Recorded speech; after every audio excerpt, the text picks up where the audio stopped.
All right, welcome back to Nerds by Screenlight. My name is Aaron. I'm Phil. I'm Vicki. And I'm Zoe. And we, as referenced at the beginning of the Twister episode, there are 2 lost episodes in which we, the editing monsters and gremlins, got into the, I don't know what. Well, actually, we know what happened. So on the computer we use for the studio computer, it's a reconditioned computer I bought from a local joint down in Denver. It's a nice computer. It's solid. But what we found out is that if I open up an internet browser or do anything else other than record, it will shift it into being broken. And so They sound like aliens underwater. it's really rough. And I had been tempted to let it ride and just let people know, hey, this is a hot mess. If you can hang and listen to the whole thing, because there was some really good stuff in there. I was really, really upset about the whole thing. Yeah. But unfortunately, I just was like, nope, this is too much. No one's gonna be able to listen to this. I can't listen to it more than 5 minutes before I'm like, I'm done. I don't want to do this anymore. Don't make me do it. So we have 2 movies that we have to speed run through. Yeah. What was our first one? Weird Science. Weird Science. Okay. So, Weird Science. What were your initial? I guess we'll go with initial impressions. Like when you first watched it, were you just like, "What is happening?" That was my first impression. Yeah. So Weird Science. I think a lot of nostalgia. Like It's very nostalgic. you think, "Oh, I remember that movie." You actually really don't remember that movie Yeah. because you're like, "Oh my gosh, there's so much inappropriate things happening in this film." Now you have to keep in mind. I think. Was it this one or the other one that was John Hughes' first movie? I think it's this one. Yes. So Weird Science was his first one, and the other one we watched was 16 16 Candles. Okay. Yeah. So John Hughes' first movie was Weird Science, then 16 Candles, and on from there. So yeah, Weird Science. The idea behind it is these 2 teenage boys decide they need a girlfriend, and they use one of their friends' supercomputer, and use a whole bunch of scanning stuff in there. Albert Einstein's image goes into the scanner. All these beautiful women go in there, and it turns that it gives you the Weird Science girl, and it's a riotous ride of insanity. Yeah. What is It's a little raunchy. little bit, yeah, surprisingly so.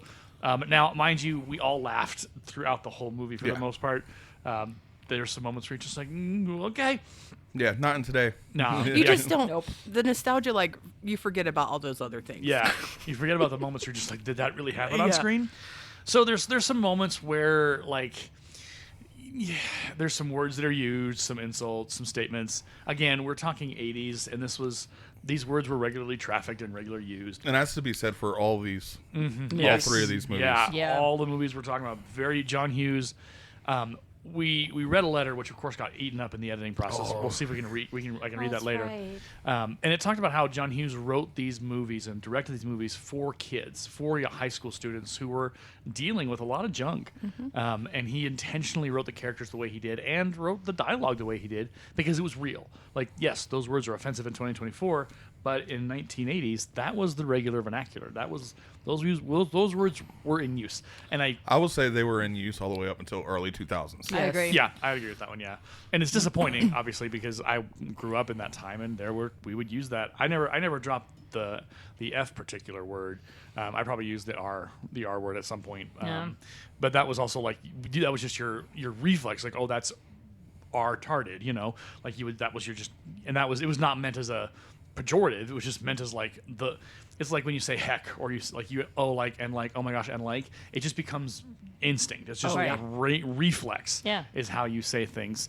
Obviously we've grown up a lot more than we were when we were 16, 17, 18, 19, 20, 21, and we've learned a lot from that. Okay, so what is the most absurd moment for you from The Weird most Science? Absurd is hard. I keep thinking about their hats. I'm sorry. Why? So what? Oh, the bras on the head? Yeah. Yes. So what Oh. Vicki is referencing is when they're doing their experiment and to try and bring this woman into being, they've put bras on their heads. And then they redo the experiment, and it happens again. Yeah, and so the question of like, where are they getting these bras? How is this? Are these whose drawers are they reading? I What don't is know if I going wanna on here? know. There's a lot of questions that are never answered in the Is that movie. a plot hole, maybe? No, I think it's just John Hughes wanting you to think about it and be like, well, where did they come from? And having to go down that rabbit hole and go, oh, dear Lord, no, I don't want to know. But that's the beauty of a lot of John Hughes movies is there's questions you just go like, okay, if we pull this string, where's it going to end up? And the answer is, I don't know if we want to go there. I mean, there's a lot of absurdity, but that's just the one that I can't forget about. Well, and it's an image. Like, it's a very iconic image with those two as they're, like, doing their thing. There's actually a music video. It's by Classified and B.O.B. Okay. I can't remember the name of it, but if you search them, Yeah. the whole intro schematic is them doing the weird science experiment. Okay. And they're wearing bras on their head, and So even Like- till this day, it's still like a yeah, reference. it's still Yeah, it absolutely is.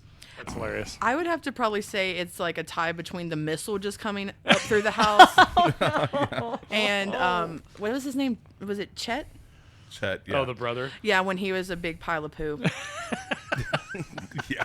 By the way, I did not realize until later that's what he was. Yeah. Yeah, I thought he was like a little frogman or something. I know, that's what I thought too, or Nope, like a troll. he's a pile of poop. Yeah.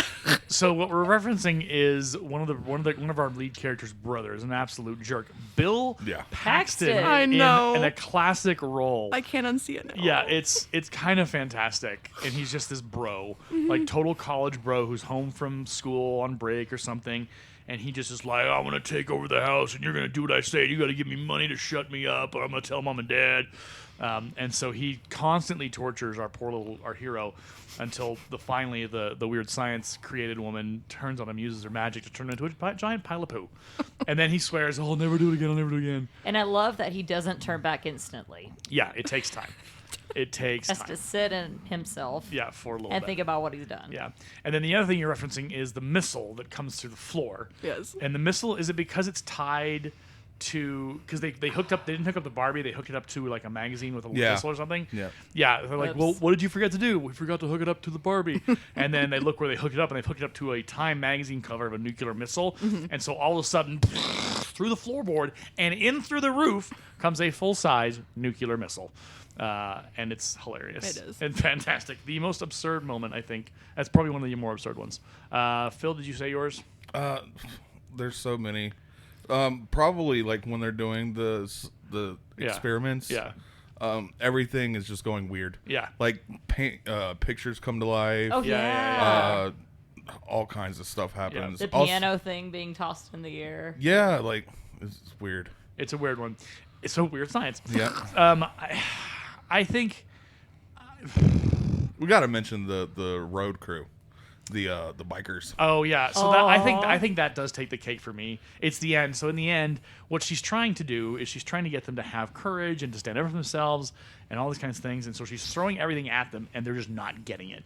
And so this road crew, basically from Mad Max Thunderdome, shows Yeah. up, and they are all kinds of awful, and they're threatening people, they're trying to kill people, and they're like, "Well, you got to tell us to leave." And the idea, as an audience member, you go, "Okay, all they need to do is tell them to leave." Yeah. But they take so long to get there. Well, they hide in a closet. They They're hide in like, a "Nope, closet. They nope, pull them I'm out of the not." closet, and so they finally stand up for themselves. And it's Yeah, well, what it took is that they went after the girls. Yeah, liked, they were gonna and threaten the that girls to they them liked. was like, yeah, no, too much.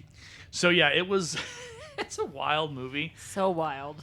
Be ready for some inappropriate kind of things that are going to happen. Yeah, And don't if- say you weren't warned about the bras in the head. Yeah, it's I mean it's the 80s, so Yeah. but compared to like when we talked about this on the episode that was the Lost episode, compared to like the 90s and 2000s raunchy teen comedies, this is very tame. So tame, like not even approaching how awful and how unpleasant a lot of those 90s comedies And I mean, there are definitely shows today that are Oh yeah. pretty bad, but they're bad in a different way. Right. Yes. The comedy here, it's weird because you have to adjust your brain for 1980s because as we talked about, like there is almost a level of parody and satire in a lot of what we see in this movie. Yeah, I feel like this is a good movie. If you are nervous about, if you have a teenager Right. that you're like, oh, they're thinking about dating a high school boy, have them watch this movie. Watch it with them. Be like, are you sure you want to date a freshman? Right. The answer is no. Yeah. Well, you movie learned that in explains why. 16 Candles too. Yes. Yeah. So it's Don't date freshmen. it's a fascinating little film. I will probably go back and watch it a couple times in my life.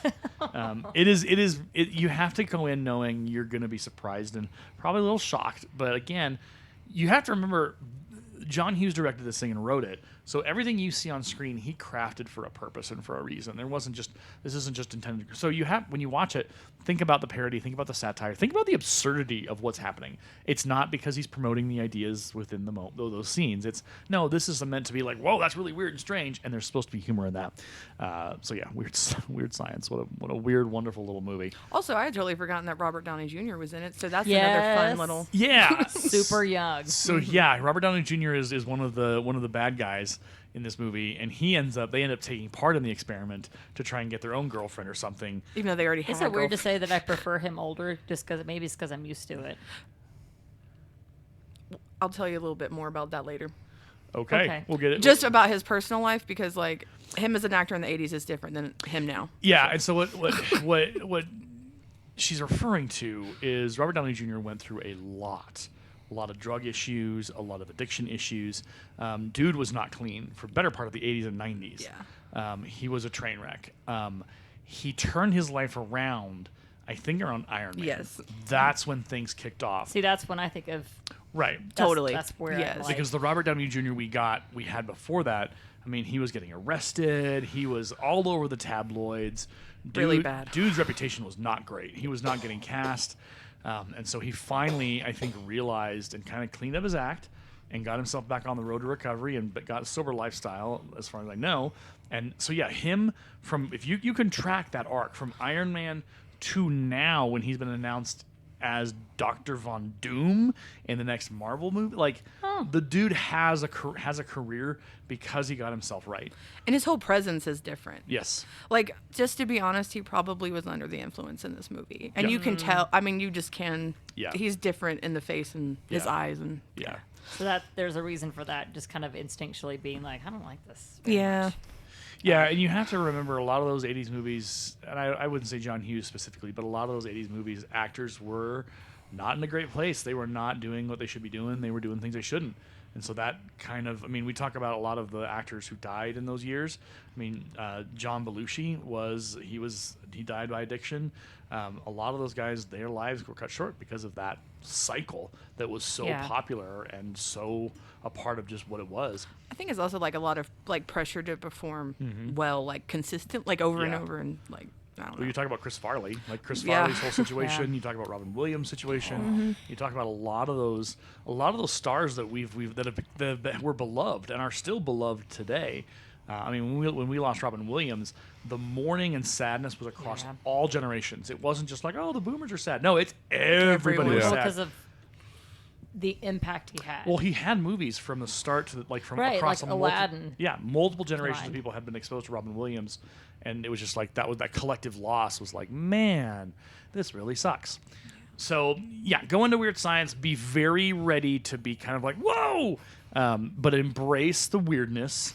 And accept that there are some lines and some statements and some storylines that you're going to be just like, wait, what?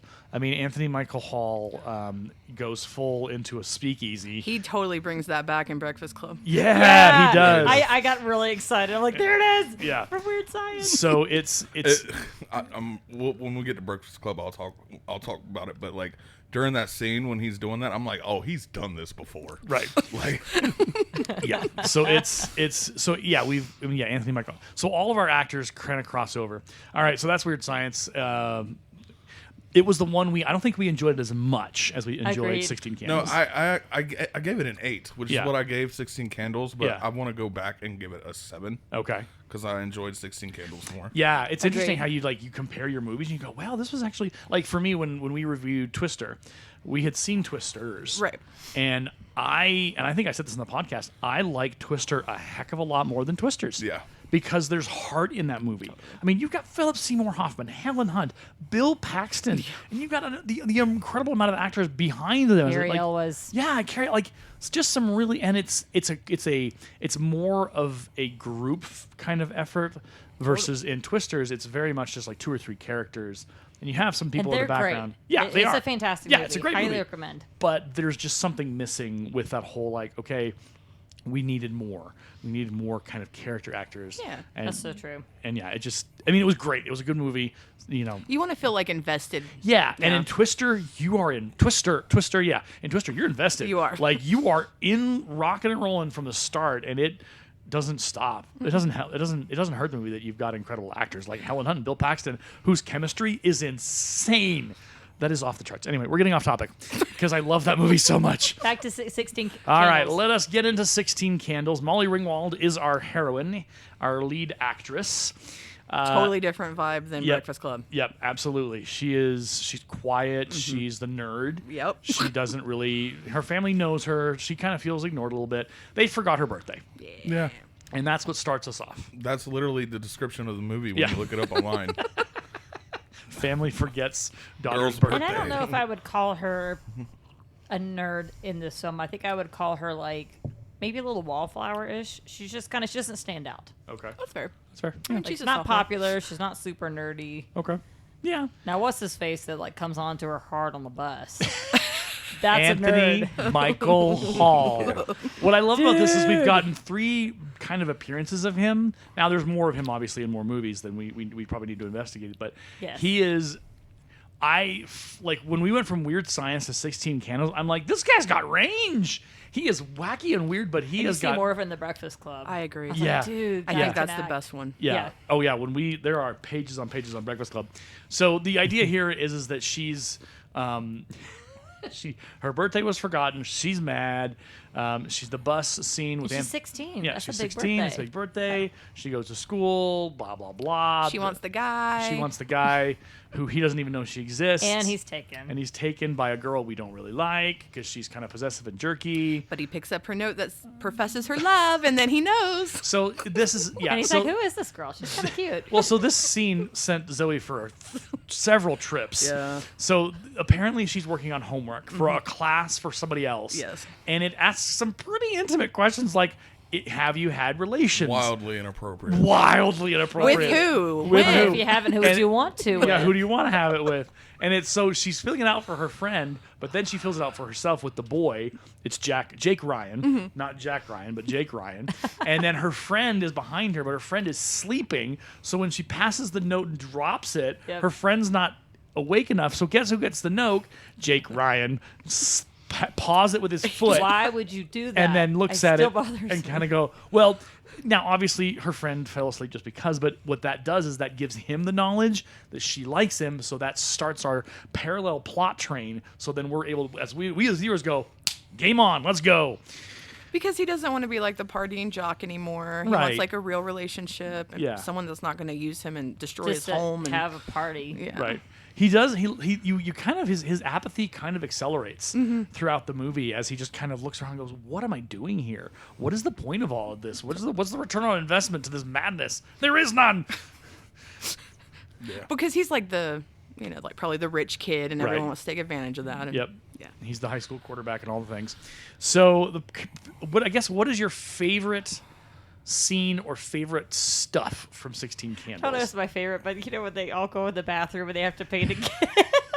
All right. So what Vicki is alluding to my list. is there's a That's too plot much. there's a plot line with Michael. What is his name? Anthony Michael Hall. Thank you, Anthony Michael Hall. I can't either. Can't keep him straight. AMH. So with him, he is a freshman, and he is on the hunt. He wants a girl. He needs to get like his buddies. Ooh, John Cusack is one of his buddies, which makes me laugh so hard because it's one of John Cusack's first role. Okay, the fun story that you didn't get to hear on the Lost episode. So Anthony Michael Hall, the director, pulled him aside and said, "Look, you've got the role. It's yours, locked and loaded. But I need you to pick out of all of these people who are auditioning, who would you think would be your buddies in the movie, like with your character?" And so he picked one dude, and then is the other dude, John Cusack. And that was John Cusack's like basically first breakout role. And then the rest is history. John Yeah. Cusack became the 80s, 90s, and what he is today. His sister, Joan Cusack, is also in this movie. She's on the bus, and she's the girl with the retainer thing, Oh, which yeah, she yeah. can't drink. Edgar. Anyway, That's so pretty what epic. Vicki's alluding to is Anthony Michael Hall, his character, is like, I got to get proof. Like, he makes a deal with his buddy, I got to get proof of that I had relations. And they're like, oh, okay, we'll get underwear. And he walks away, kind of playing it cool, like, oh, I know. And they're like, ladies' underwear. And he's just like, gah. So his thing is, eventually he meets up with our lead actress, Molly Ringwald in the auto shop. Hijinks ensue. He knocks over a bunch of equipment like a fool, stumbling, klutzy man. Jumps on her twice. Yeah, so she opens the door for him in the car that's a half of a car at an auto shop, and he tries to make a play for her it doesn't become offensive. It just is kind of It's not subtle. yeah, but it's And, also and not he shouldn't have tried again. right. It's not malicious, but she does stand up for herself. Yeah. The movie It is technically assault. Yes, I mean, yeah, but she does have agency in this movie. She's able to push him off. She says, "What are you doing?" I said yes. No. Why would you do it again? Why would you do it again? And so at the end of that scene, he turns to her and said, "I need something from you." She's like, "Okay, what? Can I borrow your underpants for 10 minutes?" And the scene cuts. It doesn't give us her reaction. She just looks at him, and then it cuts. So then the scene that Vicky's alluding to is when he has said underpants, and they are collecting money at the door to the Yeah, boys' you see bathroom. the door open. What year are you? Yeah. A freshman. Okay, give me $1. Yeah, give me $1. And they're all like, there's like, it must be at least 20 of them piled in this little bathroom Yeah. or so. And then, like, he's in one of the stalls, and then he holds up the underwear, and ooh. The boys are just like, So like it's a trophy. treasure. yeah, Yeah. it's And she never gets them back. yeah, I just want to say. she never does. So it's an I think Jake gives them back to her does he? because Yeah, he gives it to Jake to No make a way. trade. I think yeah, he yeah. might. I don't know if you see it. Because remember when she's talking with her dad and she remembers that she doesn't have them? yeah, Or Well, whatever? I think he gets him. Maybe I don't know. Well, I remember Jake does get the underwear. It's Okay. part of a trade. Okay, Like, you take the underwear, you take my trash girlfriend my home. girlfriend. Okay, so But he probably didn't give them back. He probably just. no, he gave them back. Okay. He did apparently. I have no. I don't memory. remember I that. hear these belong to you. Well, It just showed up in the movie yeah. that I remember. We'll believe Phil. So yeah, then and you'll see if you've watched like 80s montages, that scene heavily rotates in the when he holds up the underwear, they go, ooh. So that definitely plays a part. Just awe and wonder Yeah, at just- something that. Just so absurd. Ew. Yeah, just weird. Anybody else favorite moments? Favorites? Y'all forgot the main character of the whole movie, Okay. Duck Long. Oh no. Oh, which one? All of it. All of it. So yeah, we do need to talk I about. cracked up every time he was We on need screen. to talk about this. So there is an actor, a character who is. They say he's from Korea. Yeah. If I remember correctly, and he's the he's the exchange student of one of the grandparents. They picked him up at the exchange student program, and they brought him along for Molly Ringwald's sister's wedding. And so he is. And they call him the weird Chinese kid. They really, yeah. It interchangeably happens where like the mom will just slip into it because it. And the gong. And yeah. So the, Yes, I do think the gong And the is funny. I know. yeah. So there's moments in this gong. movie where, like the gong specifically. So when he does something or he appears or his name is said, like there's a gong that's played. And what we did a little bit of research, and what apparently is that the person who was doing the editing may have had a little bit too much of adult beverages, and so they went a little crazy with the Overboard gong, with the editing. gong effect, and that's what happened. And this got lost, but it makes me think of Young Frankenstein. oh yeah, when, Frau Blacher. The horse is like made. Yeah. It's that kind of effect. Yeah. If you're looking for another comedy to watch, I think we've done that episode, reviewed that for this No, podcast. I don't think we have. We'll have to do And I Young still think Phil hasn't seen the movie. I took him to the play. Oh, okay. The movie is I haven't been to the play, so I haven't been to the play, this will yeah. be very interesting. Yeah. So Young Frankenstein's a good one. So there's also been documented concern about the portrayal of the character as Asian and the gong and his speaking style. The actor who plays him did not have that accent. He used it, referenced it like relatives or someone he knew. The friend, to I think. to copy it.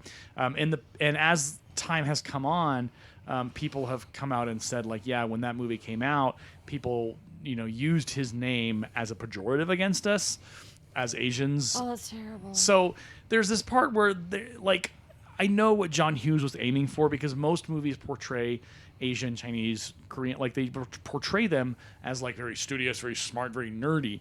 And what John Hughes, I think, did with this, and I think it was partially what people have said in interviews after the fact, is he was trying to kind of flip the script on the quote unquote Asian stereotype, and he gets a lot of play. Mm-hmm. Like he picks up a girlfriend. He is socially everywhere and anywhere. He ends up at the party. Like Cars in the lake. cars in we the don't know lake. where Lumberjack is. yeah, we're still concerned She's for fine. She's not. She's fine. So yeah, She went home after the whole in the floor happened. Yeah, oh my gosh. It was a whole thing. So what we're referring to is a character who in the 1980s was partially a stereotype, but was also partially some comic relief in a movie that's already kind of funny. So Yeah, that's weird, isn't it? Like, it's already pretty funny, and you still got this guy as, like, the comic relief. Well, it's like over the top, making it like... it is. Yeah. There's an absurdity level to it. So yeah, we're willing and able to admit that in 2024 it's offensive. It's offensive. It's not kind. It's pretty rough. But if you were a 1980s audience and you were watching it for the first time or the second time or how many times, you probably would have not even batted an eye and laughed, because that was the time and the age. And I don't think John Hughes was particularly malicious in his writing and portrayal of what he wanted the actor to do. But again, 1980s versus 2024, a lot of time has passed. 40 years has passed since that time. And a lot of comedy is offensive. Like, so that's a deeper conversation at some point we could do, is like, where do we draw the line on offensive comedy? Do we draw the line here? And then, what if some people find it hilarious and don't think that's an issue? And how do we define that? And I don't have an answer, because that's a very big question. Anything else from 16 Candles? I mean, I just love the ending where, Jake is like pointing at her and she's like, "Oh, me?" Like, okay, so we got to talk about that. So we're skipping over the wedding. Oh yeah, the muscle relaxers. I'm totally fine with that. We don't need to talk about the wedding. Future brides don't drink before your wedding day. So on the wedding day. His Molly Ringwald's sister, her character sister in the movie, is getting married to an absolute idiot, and the in-laws, who shows up in the Breakfast Club, by the way. Yeah, so he shows up as the janitor. The janitor. I know, I saw him, and I was like, Aaron, I think he's been in something else, and I looked it up, and I'm like, oh, it's the the janitor. Okay. Very different role. Yes. Very different role. So there's a wedding scene where the daughter is nervous and she's having issues, and her mom says, "Oh well, she took one muscle relaxer to be okay," and then the daughter goes, "Or 4." She's like, "What, mother?" And so she is a loop of disaster from the waiting area all the way down the aisle. It is. That's a good way. A loop of disaster. Yeah, a loop of disaster. If you have nothing, if no other reason compels you to watch this movie, watch it for that whole exchange on its own. Literally. It is fantastic. So at the end, like, she's like, he shows up and he knows, like, he's looking at her, she's like, "Oh, me?" And she's like, "Oh, I've got to go to the dinner or whatever, or reception dinner." Yep. And then she kind of looks and says, "I don't have to go to the reception dinner." And so he takes her to his car, and so we have to then flip over to Dad. Yeah. And so Dad and Mom finally realize halfway through this movie that they forgot about their daughter's wedding. They both apologize. Birthday. Sorry. Birthday. They both apologize to her and say, "We're sorry. We messed up. We own this." And so then her dad has a good conversation with her at night. Really good. About what's going on. He initially thinks she's mad because her sister's marrying an idiot. Because they are mad. Yeah. And she's like, "No, that's not it." And he's like, "Oh, okay, well, what is it?" And she's like, "Oh, it's nothing." She's like, "Okay, come on, is it a boy?" "Yeah, it's a boy." And so he really kind of leans in and helps her, and it saves his persona, saves the dad. And both Mom and Dad, the actors, lobbied John Hughes to clean that up a little bit, because like, there's come on, these parents have got to care. You can't just, the apathy doesn't fit what's going on in this family, and this family's pretty cool. So we got that. And how the dad expresses that, like, when she finds love, it'll be forever, where her sister, it's not going to be like that. He says, "I'm not worried about you. We worry about her, but I don't have to worry about you." And that's just kind of the moment of just like, man, as a 16-year-old girl, hearing that of like, "I don't got to worry about you, kid. I know what you're capable of. I know you're smart enough and you got a good head on your shoulders." Like, wow, that's a vote of confidence from Dad. For sure. Because that's huge. By the way, Aaron, a compliment to you. That's something like my dad said to me, or like my parents. They're like, we're not worried about you at all. Like, we always knew you were going to be fine. Oh, there you go. So there you go. So 16 Candles, it ends with our hero and our heroiness at his house.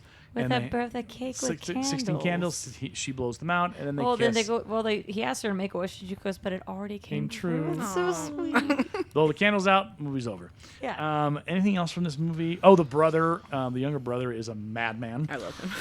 He's funny. He's absolutely unhinged. The grandparents are crazy. Oh, but. Good Lord. Yeah. They're both sets are crazy in their own different own ways. Yeah. Yeah, they're nuts. Okay. Anything else from 16 Candles? No. I'm trying to think of anything else.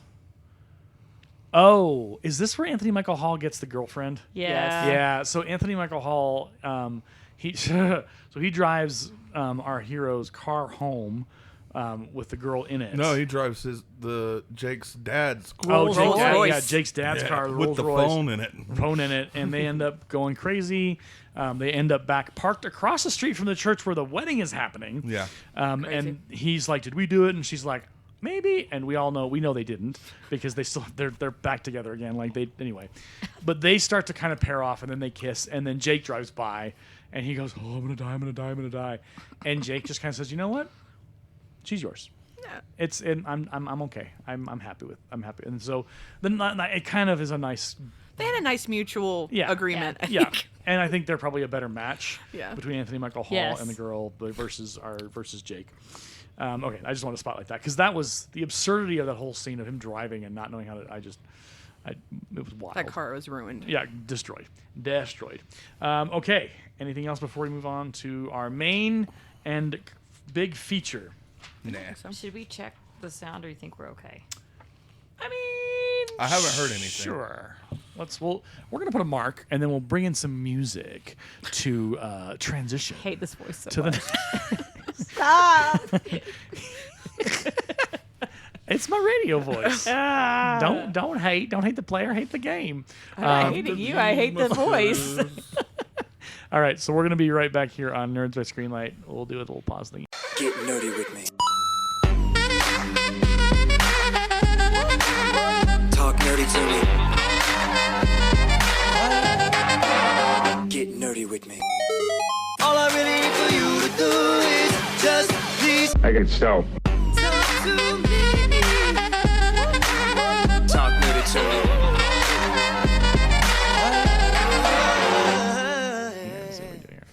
Okay, we're back. Okay, so we're now into Breakfast Club. Yeah.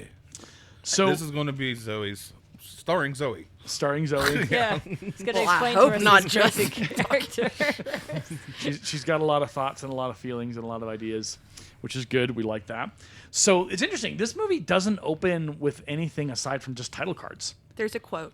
There's a quote. Did you write down the I quote? did. All right. Tell Zoe, us. would you read us the quote from David Bowie? And these children that you spit on as they try to change their worlds are immune to your consolations. They're quite aware of what they are going through. David Bowie. And then Go David Bowie. then the glass gets shattered. Yeah. I love it too because by the end of this movie, you fully understand that quote. Mm-hmm. Don't you? Forget about me. Yep. So it's Such a good song. It is. it's good. Well, so yeah, David Bowie. So the glass smashes. Now we get a narration that previews the end, which I think is interesting. So it almost spoils it a little bit. We don't know what's going on. If you're watching this movie for the first time, you're like, okay, what the heck? What's the deal? But they're basically starting to read the essay. What I love about this is every single character gets a setup. Yeah. And it's brilliant. There's not like a dump truck of like information that's given. We see every single one of them and their unique relationship with their parents. What I like about it is that. So who's first? I'm trying to remember. Ma, the redhead, I think. Claire. Yes, Claire's So- first in the BMW. So Claire is first with the BMW, and Dad's like, "I'm sorry, I tried to get you." She's like, "Why couldn't you get down?" I'll make it up to you.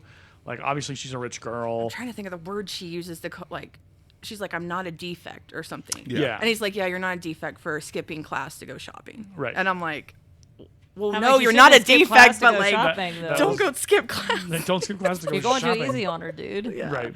So that yeah. So like when that happened, I looked at you and I was like, she really? You said that didn't. That's not why. But she never actually tells her story of why she got. Oh, got detention. Yeah. So maybe she did skip class. No, I didn't. It wasn't for her. It was for Andrew. I don't feel like he is very honest in the beginning.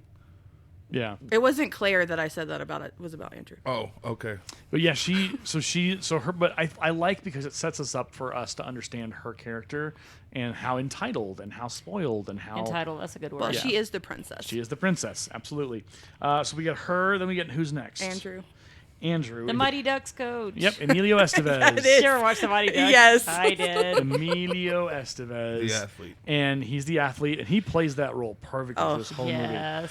movie. But him and his dad, his dad's like, you know, You can't lose your yeah, scholarship. can't lose your scholarship. You gotta do this. Can't mess up again Which like is, you and did. I have to admit, at the beginning of that conversation, when Dad first starts, I'm like, okay, good, you're holding me accountable. Then as it progresses, I'm like, Yeah. never mind, I don't like you anymore. Yeah, his dad's not nice to him, so he gets out. And then who's next? The Oh. criminal walks by as the basket case is getting out. Right. So he just hangs on a vehicle, isn't dropped off by his parents. Which again, Hey, we don't learn his real name till like towards the end, which I forgot. It's John. Whatever. John and Allison. Yeah. You don't learn their names literally till almost the end. No, well, so you get John. So, Anthony Michael Hall is Johnson. We don't get his first name for a little bit. Emilio Estevez we get as Andrew because his dad calls him that, or the janitor calls him that. Bender, we find out his name pretty early because they call him Bender. We do Yeah, get that. John. His name's John. John. We Bender. get John. We don't get John until much Yeah. later. Yeah. And then Ali Sheedy. Do we get her character name? At the almost the very end, Allison. Allison. Okay. Yeah. Yeah, I was like, well, there's a reason. Okay, we'll get there. Yeah. Okay. So and we got so It'd be a then great episode. yes. So then who's next? John.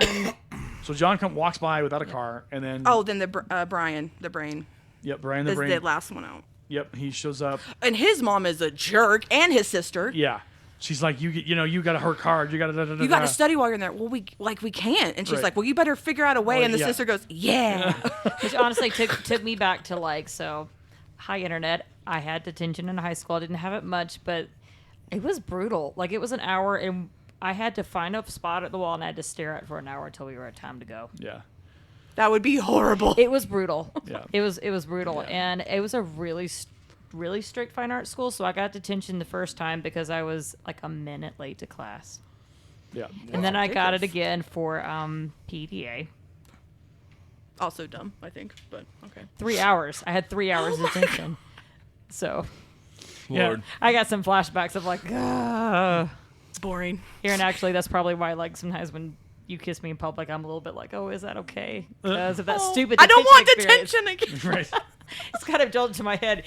You shouldn't have been hugging your boyfriend in the hallway. Your principal's gonna jump out of the The nearby bushes and tree. be like, you never changed. You delinquent. That's when I'd be like, I don't know who you are. Trauma. Clot punch. Well, I have also had detention, and it kind of resembles someone in this movie. So when we get to them, Okay. I will expose who that person is. Okay. Exposed. We're looking forward to that. Okay. Okay, so they all walk into the room differently. They all take their seats differently. I Yes. love John. Yeah. He's like my favorite. Right. So just how he walks in and he's just like throwing everything down and Right. picking stuff up. Right. Smacking stuff on the Made wall. Brian get up out of his seat Right. so he Moved could him sit over. there. Right. Moved him over. And I'm watching this going, man, I'm getting like PTSD. He So good at that. throughout this whole movie, he is not a nice guy. No. He's a He is bad boy. he is a Me love jerk. him. I can't stand him. I think we're not supposed to like him until the very end. Yeah. Like he is the Fair. guy you're kind of like. But what's interesting, and we'll get there, is that pretty quickly they all back him up. Like they stand up for him, even though they've just endured his abuse for the first however many minutes. So yeah, he comes in, and then Allison, or Ali Sheedy, as I know her as her actress name, comes in the back. She's my second favorite. She's my favorite, top number one. I wrote several times. She's someone I could not figure out, so I cannot wait for this I one. love I'm her, just like- I love her random outbursts. Yeah. So she gets there and she sits.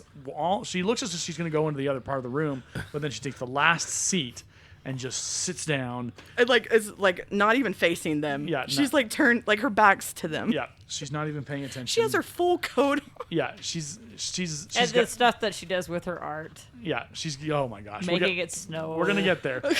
Yeah, the dandruff scene is classic. So And of course the jock and the princess sit together. I mean, that's obvious. Yeah. yep, 'Cause they're just saying, In the very front row too, which yep. I don't know. It's funny. Okay, so then we get our principal. oh, hate him. the brain came in too. Don't Brain forget came about in. Brain. Yep, he sat down. The principal, he is the true antagonist in this movie. Is it the principal or is he just like a teacher? It seems to suggest he's the principal because he's got an That's office. horrifying. Yeah. But a lot of what you would see in probably in high schools like this, would be hard principals like this who were just... I would hope not. Some of those things I would have been when calling okay, well, people. When I was first watching this, I was like, okay, it's time to retire. And then it was like a couple minutes later, I looked at Aaron and I was like, no, forget it. He needs to be arrested. So, okay, like clearly, like, yes, that, a lot of, like, but I think a lot of what principals was that hard edge because they couldn't show weakness that was like, they were trying to hold the building together. There's a lot of things he does that's absolutely out of control and unacceptable in every which way. I get his attitude, but I'm like, nope, you don't get to do that. Yeah. You can kind of understand his feelings a little bit. I can understand, but not accept or support. Nope. So there's so much.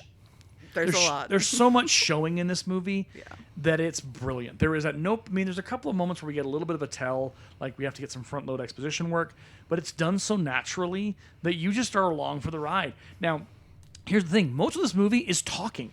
Mm-hmm. It is dialogue. And there is 90% in one room. Yeah, one room. There is no action. There is no adventure. They go around the building a little bit, but that's for maybe 15 minutes tops. Literally. The rest of this movie is a character study in the school library. Yeah.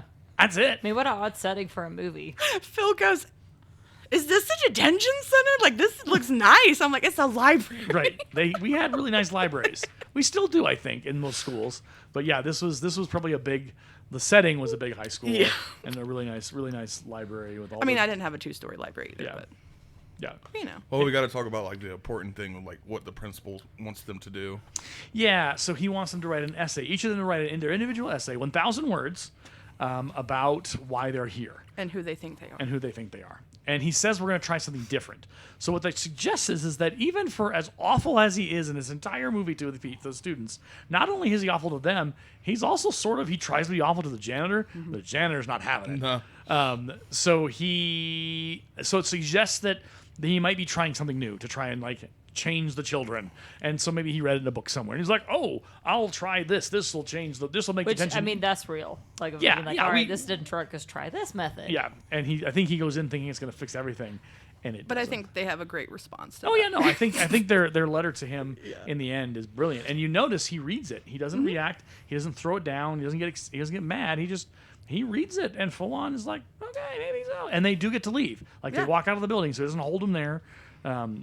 Whatever. But yeah, they're from like 7 a.m. to 9 hours. Yeah, Yep. like I can't even 9 imagine. hours of Saturday school. Now, I don't know if we ever had Saturday school when I graduated high school, but I know we had detention-ish, if I can remember correctly. So in North Carolina, this is crazy, but when I was in elementary school, we would have to go to school on Saturdays to make up for like snow days. Oh, jeez. And it was the worst experience. Oh, poor thing. That's rough. Yeah. Okay. Trauma. So I was thinking, like, when they're in there for 9 hours, I was like, I remember this when we would have Right. snow I was days. watching it. I was like, a full day of detention? An hour staring at that wall was bad enough. A whole day? I know we're not there yet, but I want to like bring up. So they're there 9 hours. Yep.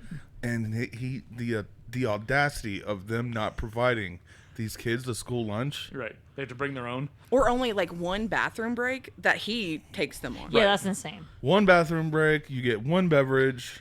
He didn't even want to give them beverages. They had to ask for them. And they had to go pay for them, I think. He's like, there's a vending machine in the teacher's lounge. You two, go. So they have to go pay on their own for all this. Now, mind you, this is the 80s. Yeah. In the 2024, if we had Saturday school, Lord in heaven, let's not. You would have to have food and snacks and access to restrooms. Like there are a whole bunch of rules and regulations around that whole process. Yes. Sorry for skipping ahead. I know like the food is kind of like an important part of the plot here. Yeah, so we'll get to it. So when I was talking about earlier, the movie does a lot of like showing, but it does it so effectively. Like you really get to understand these characters. All right, where are we at? Are we at the point where Bender goes after Estevez for the first time? So I'm mixing up our character names and our actors' names because I can't touch my computer. Yeah, let me get the plot. Hold on. If I try and open an internet, do it. all hell breaks loose and we lose it. Hold I don't on, want all right. another lost episode. All right, pulling up the I plot. can't even, Zoe. I can't even. Okay. All right, Bender ignores the rules and spends his time antagonizing the others and defying Vernon. What a great name. Yeah. Who gave it? Oh, I like the joke that he gave. It was like, did you Did Barry Manilow know that he stole the clothes from his wardrobe? That's another detention. Detention. He basically ends up with like 7 or 8 was funny. detentions. 2 months. 2 months of detention. What I love about this, so he starts going after Estevez, and Molly Ringwald's character is like, you know, just ignore him. And the line, I've written down a couple of these lines, but this line is one that you hear a lot. People will repeat. He says, "Sweets, you couldn't ignore me if you tried," and it's just said so smoothly. You're just like, oh boy, the Riz, as they say, is on high at this point. Foreshadowing. Yeah, you couldn't ignore me if you tried. And then Emilio Estevez's character says, "You don't even count," and he goes on this whole tirade about the school wouldn't miss you. That comes back to haunt him Yep. in the end, towards the end of the movie. He rewords it verbatim what he says. Yeah, and he remembers it. And there's a lot of stuff like because you're afraid, because you're a coward. Oh yeah, Claire calls him a coward. Yeah, what I like about this movie is that there is kind of what we talked about previously in the Lost episodes. There's a reality to this dialogue. This is really probably how they would have talked to each other. Yeah. Like how high schoolers have been like, no, you're like, they're unafraid to confront each other. They're not comfortable, but they're not afraid to stand up for themselves. They're not going to play nice. This is not your after school special. This is real life for these characters. And I think they're really playing into their stereotypes right now, and that changes over time. But Yeah. Yeah, I like how Brian's like, he overshares. Yes. he's so cute. He's like, I'm in the physics club. And the math club. And we I do like social him. activities. And she's like, but those are academic clubs. Well, and then John's like, I think they're social. No, John. I'm with John on this. I'm like, a club is a club. Yeah. John actually has says something like brilliant here. He's like, well, that's the same type of club to Brian. Like Brian doesn't know that there's Yeah. any difference. Right. Yeah. This was the point where I was looking at John and I'm like, he is maybe the smartest person in the room. I bet you, like, he, modern day, he could be GT. Yeah. Quite Oh possibly. yeah, no, he's absolutely brilliant. He's very smart. But he also as we get to as we slowly but surely uncover. So when we get the show of the parents dropping off, and we get an idea of like, okay, we've got some things, but the movie doesn't shy away from digging into that, and it shows us how different their struggles are, but how so much similar all of them are together in their pain and their struggle. I mean, John isn't getting dropped off, and he literally walks right in front of a car. Right. I mean, that just shows you how much he really doesn't care. He really doesn't like care. about his own life, even. Right. Like He just is indifferent. It's not even just apathy. It's just I am lost in a sea of people who are, my home life is a wreck. I'm a wreck. I don't even care. Yeah. Throw me Well, against. Zoe pointed out to me that like when he was arguing with Richard, Yeah. the principal, he was doing that on purpose Yeah. so that he wouldn't have to be home. he would rather be there than That be makes home. sense. So now. we've talked. Sorry to steal your counselor corner. Well, I was about to say something else too. So we talk about this. So both myself and Zoe, we work at an alternative education school here in Fort Morgan, and there in the time that I have been there and the time that I've been there, this has been my 5th year. This is your third or fourth year. So you came in a year after. Yeah. So I've only got a year on you. We've both been in our building. We have some of the greatest kids in the world in our building, and I'm not even saying that just to sound like we do. Aw. We absolutely have some of the greatest kids in the entire district or world or however you want, whatever value, Anywhere. like they are. They are some of the Get a little coolest kids. possessive there. They're kind of the coolest things, and their world echoes a lot of this. Yeah. And we're not going to get specific, obviously, but No. and if you're familiar with alternative education schools in your area or in your life, you know that there's usually a reason why you are either referred to or why you apply to be in one. And you look at each of these kids. Claire, I don't think would have made it. There was no reason why she would have ended up in an alternative school. No. The brain probably would have been fine. He He would have went voluntarily. volunteer. He might have asked to go. He would have been like, I need to get out of this madhouse. And then you've got obviously what's his bucket? I could see Allison going. We've got Bender. Bender, I think, would absolutely be referred. Like he would have Without been a question. He would have been referred and said you're going, and he would have ended up In 9th grade. he would have ended up in our building. And I think Allie. That's what I'm saying. I think Allie would have ended up in our Absolutely. building. Go ahead. And I guess kind of what I was going to say before you Sorry. went crazy. I feel like John and Allison really have a nice parallel. Yeah. Because they have similar feelings, but from a different place, if like that makes sense. Yeah. So like he's walking in front of her parents' car, almost gets hit. Yeah. She gets out, tries to like tell them goodbye, and they just drive off from her. Yeah. So I just thought that was a nice little parallel of how they're like, Yeah. they come from similar experiences, but they're very different at the same time. Right. Whereas he's constantly having attention paid to him. Right. Where she is ignored. She's ignored, but the spectrum that they're on is very similar. They're Well, they're on. I don't know if I can say this, but like abuse and neglect. Yeah. Absolutely. Like that's Well, what it and is. we talk about that with alternative education. There's a whole process to get into an AEC, and it's a checklist, and a lot of that talks about either trauma and neglect. There's a whole list. It's like, what is it, 20 items long or Yes. something like that, and it talks about all kinds of variable things that would classify a student to be able to apply to an AEC, and that's on there. Trauma and neglect and chronic history of that, or documented cases of that are absolutely on that list for referrals. Yeah. So yeah, these students, at least 2 or 3 of them probably would have ended up with us either voluntarily or applied. I mean, I can see all of them, like Yeah. parts of all of them in our students of that. Yeah. Makes sense. Well, and I think that's the beauty of John Hughes' writing is he wrote these movies and these stories for students. Yeah. And as some 80s movies, the years have not been kind to them. I think if you look at these John Hughes movies, the ones we've watched, 16 Candles, Weird Science, and Breakfast Club, there's not a lot of things that are like, okay, well, that's not how we do things anymore. Like, you see computers in the background, Right. but they're not used, they're not touched, they're not engaged. They're not on their phones. They're not on their phones. They're working through Saturday detention school. So the themes are very, very still current. I guarantee you, if you sat our kids in front of this movie and had them watch it, they would be moved. They would be like, "Whoa, this goes hard." It's like, yeah, it's not playing around. So that's kind of our sliding into counselor's corner, but also like AEC corner, because again, we definitely see our a large number of our kids in each of these characters. Which Yeah, but let's be honest. In this episode, it's a lane. yeah, Your lane is a lane for you. yeah. There's I think it gets more intense towards the end. I mean, Yeah. This movie always makes me cry. I was like trying not to, and it's right when the Brian tells his story is when I yeah. really get upset. Yeah, what this movie does is that it's not, like when you watch like a horror movie or a scary movie, which again, that's Zoe's That's her my vibe. That's not my That's vibe. my self-care. I know that might sound weird to some people, but Hey, you know what? It's you. You live your life. You do your thing. I don't have to fix them with their problems. Right. They can just do whatever. Anyway, well, I didn't. So They're fictional, It's- yeah. So Vicki knows this about me, but like if you start a bit, like I'll take us down the road. I won't stop. I stopped myself because I was like, I could take this, but I'd have to make some marks and edit some things out. It would not be a good ride. It would become. Your rants. Yeah, I would. Yeah.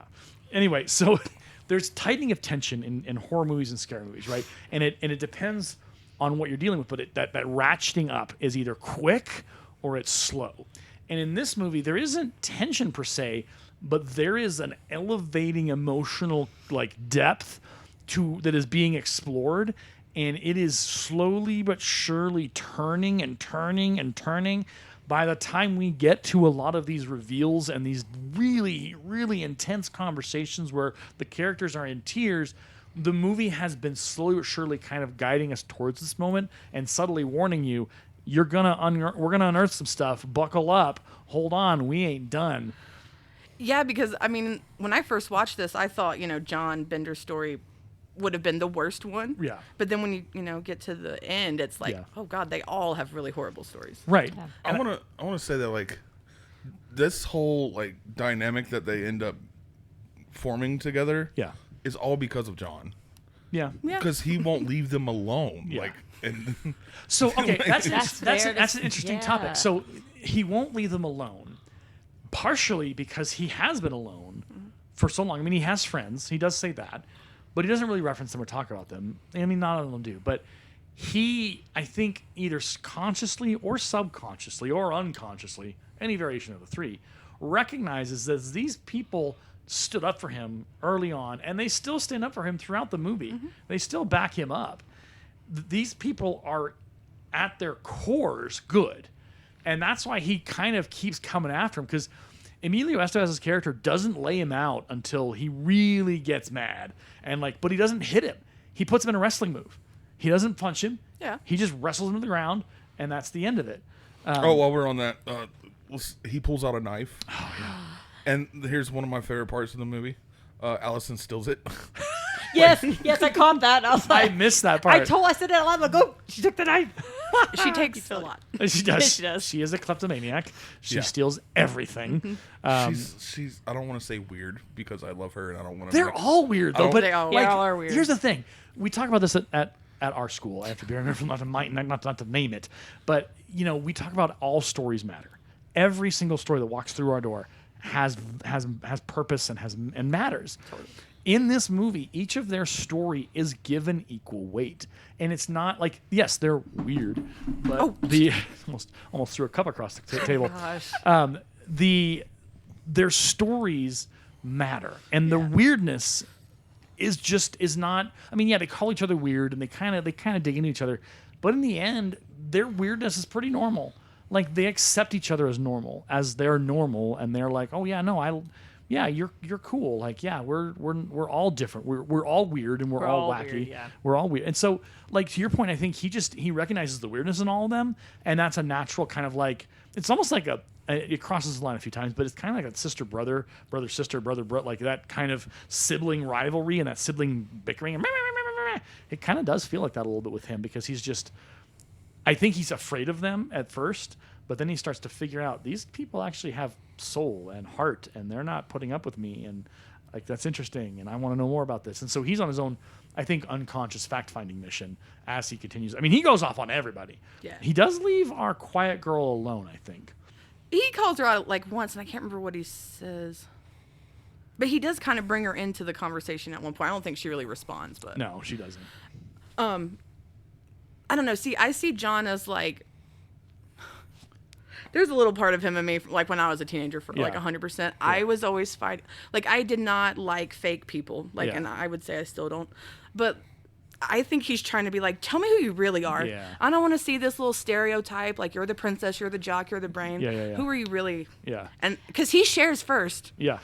Yeah, he does. So- So he shares first, and like, they don't believe him. Yeah. Which makes him like. Really upset. Yeah. I was really upset upset. for him. I'm like, why wouldn't you believe him? Well, okay, so let's. So this is the lunch scene, right? I don't know if we're there yet. No, this is before. Yeah, before lunch. So here's the thing.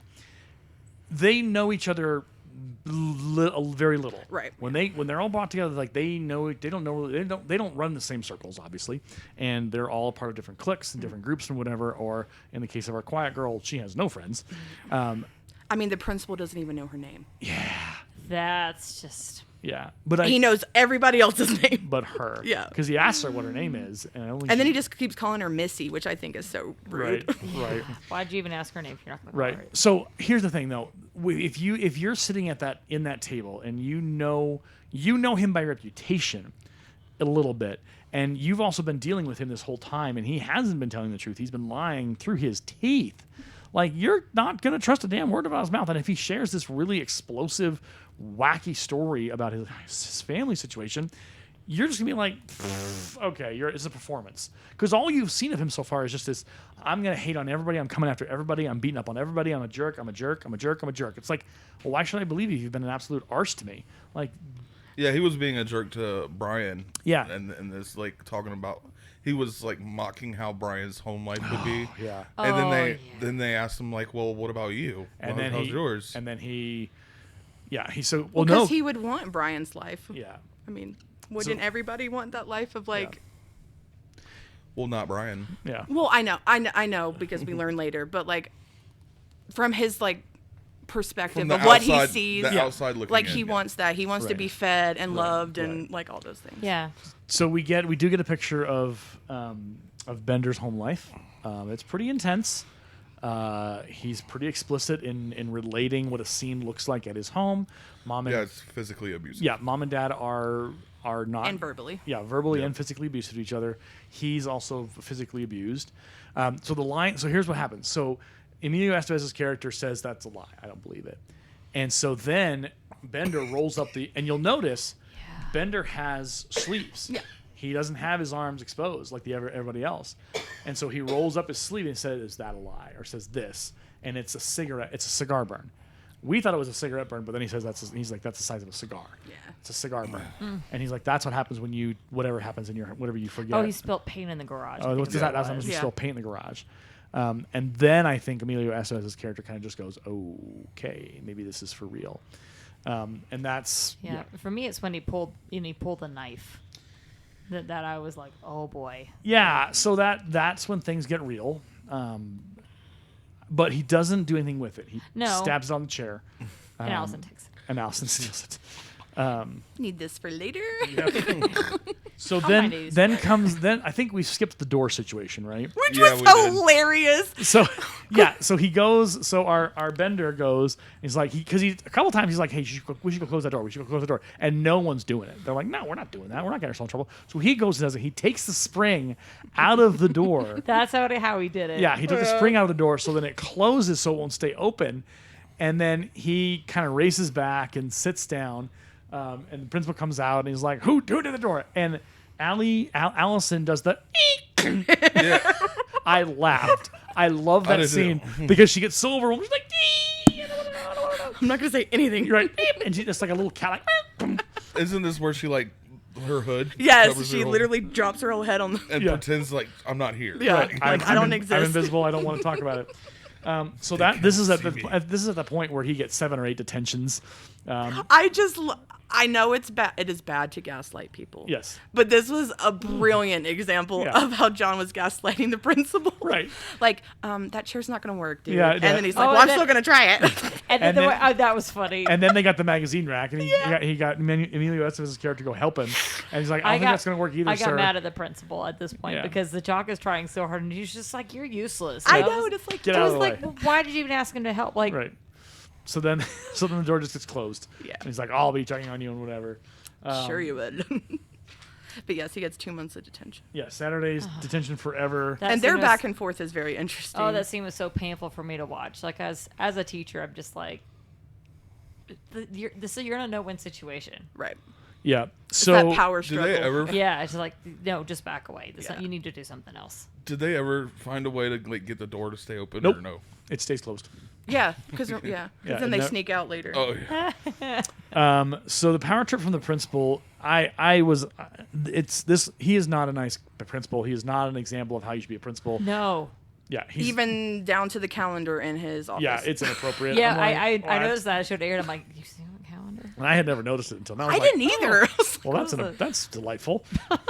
And I mean that in the worst way possible. If Aaron says things are delightful, it usually means the Not. opposite. It's bad. It's bad. So what interesting? So when he gets out of yelling at the dude and giving him like 8 detentions, he gets outside the door, and there's a moment where the principal kind of just goes, like he realizes he's gone too far. Like, Yep. But the problem is, it just doesn't stop. He keeps going. He keeps doing it. Just it levels up. But it's a moment of like he was in a zone that he probably shouldn't have been in, but he Yep. doesn't have enough reflection to go or self awareness to go. Maybe I shouldn't do that. Yeah, that's when you need to, at the very least, like take some time out, Yep. like do some self-care, get in a better place emotionally, figure out how to salvage the situation. There's a lot of times For during real. this movie where I'm looking at the principal and I'm like, what are you actually like doing? Right. Because like when they sneak out, he's just roaming around the school. Like, Right. what are you actually doing? What is your What is your goal job? here? Like, and they're freaking out and stuff. And then there was another scene where he was doing something. I'm like, why are you doing that? Was it maybe when he was like going through the files? Yeah, he was going through the files. He was looking through, I think, either student files or he was looking through employee files. Yeah, I couldn't tell which one it was. It was like, what are you doing? Like, The comment he made, it made me seem like it was he was looking through John's file Oh, you think so? because he's like, oh, we might have a mental illness. That makes sense. yeah. I have to. I can't- Like he's really letting that kid get to him like for Yeah. no reason. Well, we get to it here later, where it's really, really inappropriate and really awful what he does.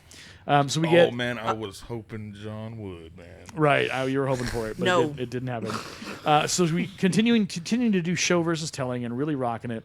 So they all fall asleep and they're all tired. yeah. And then he's like, okay, he's like, wake up, and they don't wake up. He's like, who needs to go to the lavatory? And all their hands go up. And then The one bathroom break they get. right, the one they get. Yeah. At like 10 a.m., I think. And then, so we get... And then it's like lunch. Yep. Is it, oh, no, so he's tearing up books. Yeah. And we get the first signs... I did that in high school. So Just one book because I hated it so bad, and I had to read it in high school, and then I was like, I'm going to rip it up and burn it, and What I was the never book? have to read it. Oh, no, I don't know if I can say because I think you both would hate me. I mean, it's all love here, Zoe. It was Jane Eyre. I'm not mad about that.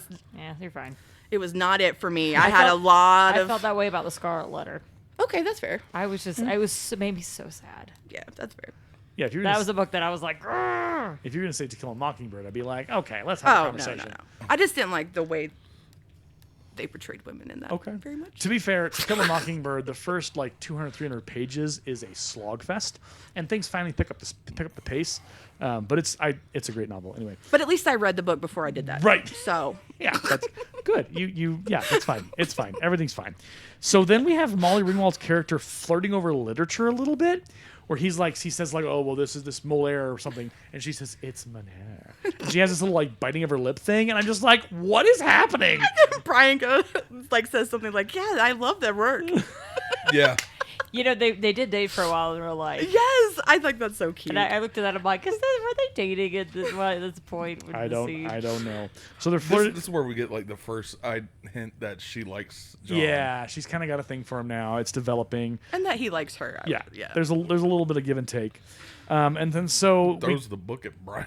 yeah, he does, doesn't he? Yeah. Because he's like, it's such great work. And then he Just throws it at him. Well, here, work on it. Have fun with that. So then we get to the parents' discussion. So Ringwald's dynamic with her parents. Oh, yeah, they fight. Parents use her to get back at one another. Yeah, the parents fight each other. So, like, mom's like, you're grounded. Dad's like, blow her off. Yeah. And they're talking about a party. So she's like, yeah, I can probably go to that because my dad won't care. And Wow. But at So- the same time, I might not. Right. Yeah. Because I don't want to go or whatever. Because and it's interesting. So it's the brain that asks her about the party, isn't it? Yeah. And so it's kind of suggests like he may have some social standing in some circles. He's the king of the freshmen. Yeah, he's the king. I mean, king of the that's his role. probably. And so he's trying to get her to go. Like he's trying to see what might be there, if she's maybe a flirt or whatever. Doesn't John ask her at this point? He asks her like, "Who would you go with?" Or someone asked her like, "Which parent would you choose?" Oh, Yeah, that's right. He asked. it her is that. John. Yeah. And she says, "I'd probably just live with my brother." Yeah, I live with my brother.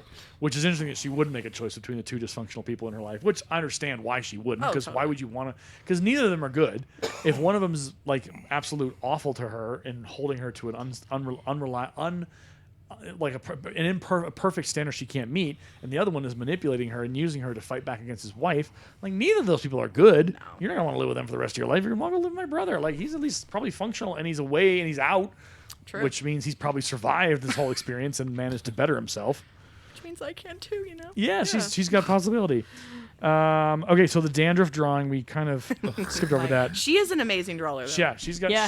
skills. I think it's cute. She makes snow on it. With her dandruff. I don't know how I'd define that. Well, It's I mean, cute. she's ignored, man. No one. right. No one really cares about her hair. My response to that was gross. Yeah, I was like, oh, It's it's an image I can never get out of my head. yeah. I don't know. I think her lunch is a little bit worse than that. So. Oh gosh. Okay, so now we're gonna talk about. Let's see if we're gonna do lunch. No, knife comes out. Where is lunch? Well, so they're Okay, lunch. asking about milk. Okay, so hold on. So we got to talk about first. So Carla Janitor shows up, Oh, Before yeah. lunch. And he asked and how to become a janitor. And what I love about this movie is it gives Carl, like, you don't mess with Carl. Like, no one messes with him. He's like, okay, your point, and what do you want? It's like, I read your letters. yeah, I hear your conversation. And I they- know things. I open your lockers, and they just all just kind of their eyes go a little wider, and it's like, okay, maybe we don't want to mess with this dude. He's not one to be messed with. Okay, so the girl with no name, somebody asks her, why are you here? Or she asks, why are you here? I just have a note, girl with no name, why are you here? Allison. Allison. She doesn't really respond No, until she- later, She doesn't. So we're back to the library. which I love her response. Yeah. We get back to the library, and Brian, the brain, is like, oh, I have a girlfriend, or I had a girl In Canada. In Canada. That's always his line. right. Yeah, it is. She's in Canada, and they're like, okay, whatever. That must have been like an 80s thing. I don't know. Oh, it's like the thing where you're saying, oh, It's all. She's maybe online. call say that I'm out of the country. Like Yeah. they even do it in that 70s show and now the 90s show. They have, okay. oh, my person's in Canada. And it's like, what is this like? Maybe it started from this movie. Maybe that's where it began. Maybe. Yeah. So then we have lunch, and lunch again. They show us illustrative of how each character has lived. Yes. I'm sorry. There's some funny ones. Okay, well let's start. Let's start. They're with, all very telling. Let's start Yes. with Claire. Sushi.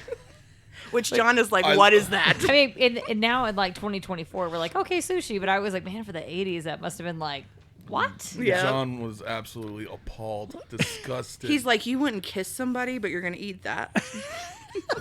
yeah. Well, he has a point. I mean, So and it's perfectly portioned, and she has a little thing where she pours the soy sauce. She's got the chopsticks. Yeah, she's got the chopsticks. She's all put together, and so then we get to Emilio, the jock. He has He has what, enough food for 5 people. 4 to 5 sandwiches, whole bag of a potato whole bag of chips, chips, Banana. a whole bag of chocolate chip cookies, right? And what is that? Like a half gallon of milk, Yeah, a gallon of milk. apple, banana, Yeah, and his Coke that yeah, they and got. his coat that he got, and so And they're just like, and he just normal. It's gonna be. I'm like, okay. Oh wait, I'm sorry. We gotta. I'm sorry. Okay. Because she's my favorite character. So like when they went to go get the Coke, it was Andrew and Allison, and you were right. He does ask. She doesn't explain, but then she asked him, and then he does explain why he's there. Oh, okay. yeah. Okay. But I love her. I don't know if we can really say them, but like I like her responses to some of, because he's like, "What do you drink?" Vodka. Yeah, She said And vodka. she's like, "Vodka," and he's like, "All the time, every day." Yeah. Like, okay. She is. I think this movie is an exploration of her like coming into her own. Oh, yeah. Like she starts to come out of her shell a little bit, and she's kind of trying out certain lines. But she's got some very piercing eyes. Yeah. Yes. Like Well, they both draw me in and are a little terrifying. Well, and so I think what it is that later in the movie she confesses to being a liar. She's a compulsive liar. Mm-hmm. So the vodka line, I suspect, is a fabrication. It's an absolute lie. Totally. That she's not actually drinking vodka every day. I think she's just trying to impress him. Yeah. Like she's just like, Well, she had talked about partying, so she's Right. like, okay, well, well, yeah, we'll go with that line. We'll go with the vodka line. And so, and then back to lunch. her lunch, the meat is raw, is rancid. which is disgusting. So she throws it onto the statue. Mm-hmm. The bread's okay, but then she gets pixie sticks, sugars her bread, and then puts like Captain Crunch. Captain Crunch on it. It's a breakfast cereal sandwich. And then she proceeds to eat it. And they are all looking at her like she's insane. And they're just like, what? I guess- would be like, are you addicted to something? Because like, Right. why do you need all Well, this? so, okay. So, Maybe I'm the weird one in the room that's like, oh, maybe I'd try that. So- I mean, I Wouldn't would probably imagine- try I it. mean, like if you want to chew on razor blades, I mean, Captain Crunch, yeah, it hurts your mouth. so what, That's good to know. what Zoe was referring to is my guess is that in 2024, if someone was consuming that much sugar in that particular way, we would Yeah. be suspicious of either some meth possibilities or other illicit drug addictions This that, is true. that were Yes. feeding that need for My that. brain did go into that. Like, Yeah. So in the 80s, I mean, I think heroin was probably more popular and crack cocaine was probably more popular, and it probably wasn't. I mean, they the only illicit drug we get in this movie is marijuana. Yeah. And so like. by the way, that was kind of funny. Not them finding the drug, but like, and the principal comes in and like, He tells the truth. you know, he goes, "Oh, it's with Brian," and it's in Brian's pants. yeah. and Brian's eyes get so big because it's true. But But he the principal doesn't- doesn't buy it. He thinks it's a joke. I thought that was hilarious. Yeah. And because he was being honest, he's being truthful. Brian, his eyes. Yeah. He goes, Huh? Why did you tell him? and so what is Brian's lunch? Oh, he has like, that's A when little John's picking canister on him. of soup. It's like you have all the food grades. Yeah, you have Yeah. a balanced meal. Right. So he's got that. John has no food. John has no food. He just has his Coke. Yep. Just has a Coke he's drinking. That they bought. Yeah, they bought. Andrew and Allison. Yeah. So, yep. We get to Bender's family description, I think, at this point. Yeah. The cigar burns. He has a meltdown, basically, where Yeah, he he loses does it. because they don't They don't believe him.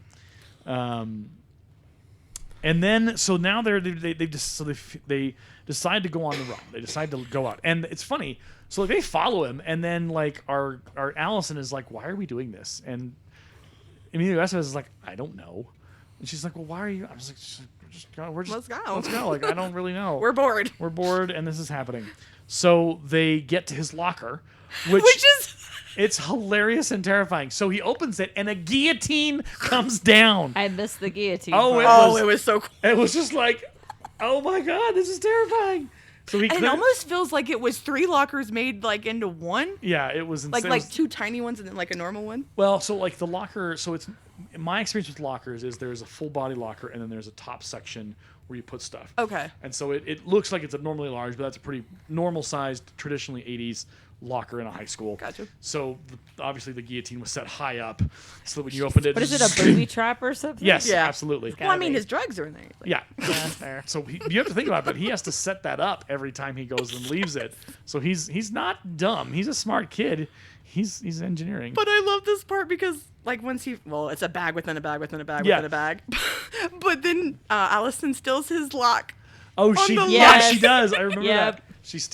So I love Ali Sheedy's like portrayal of Allison. There are moments where I wrote just Ali flippin' Sheedy because she is just incredible. The Yes. actress in her. Wow, Oscar should have been Oscar nominated for this thing because it just rocks your socks. Yeah.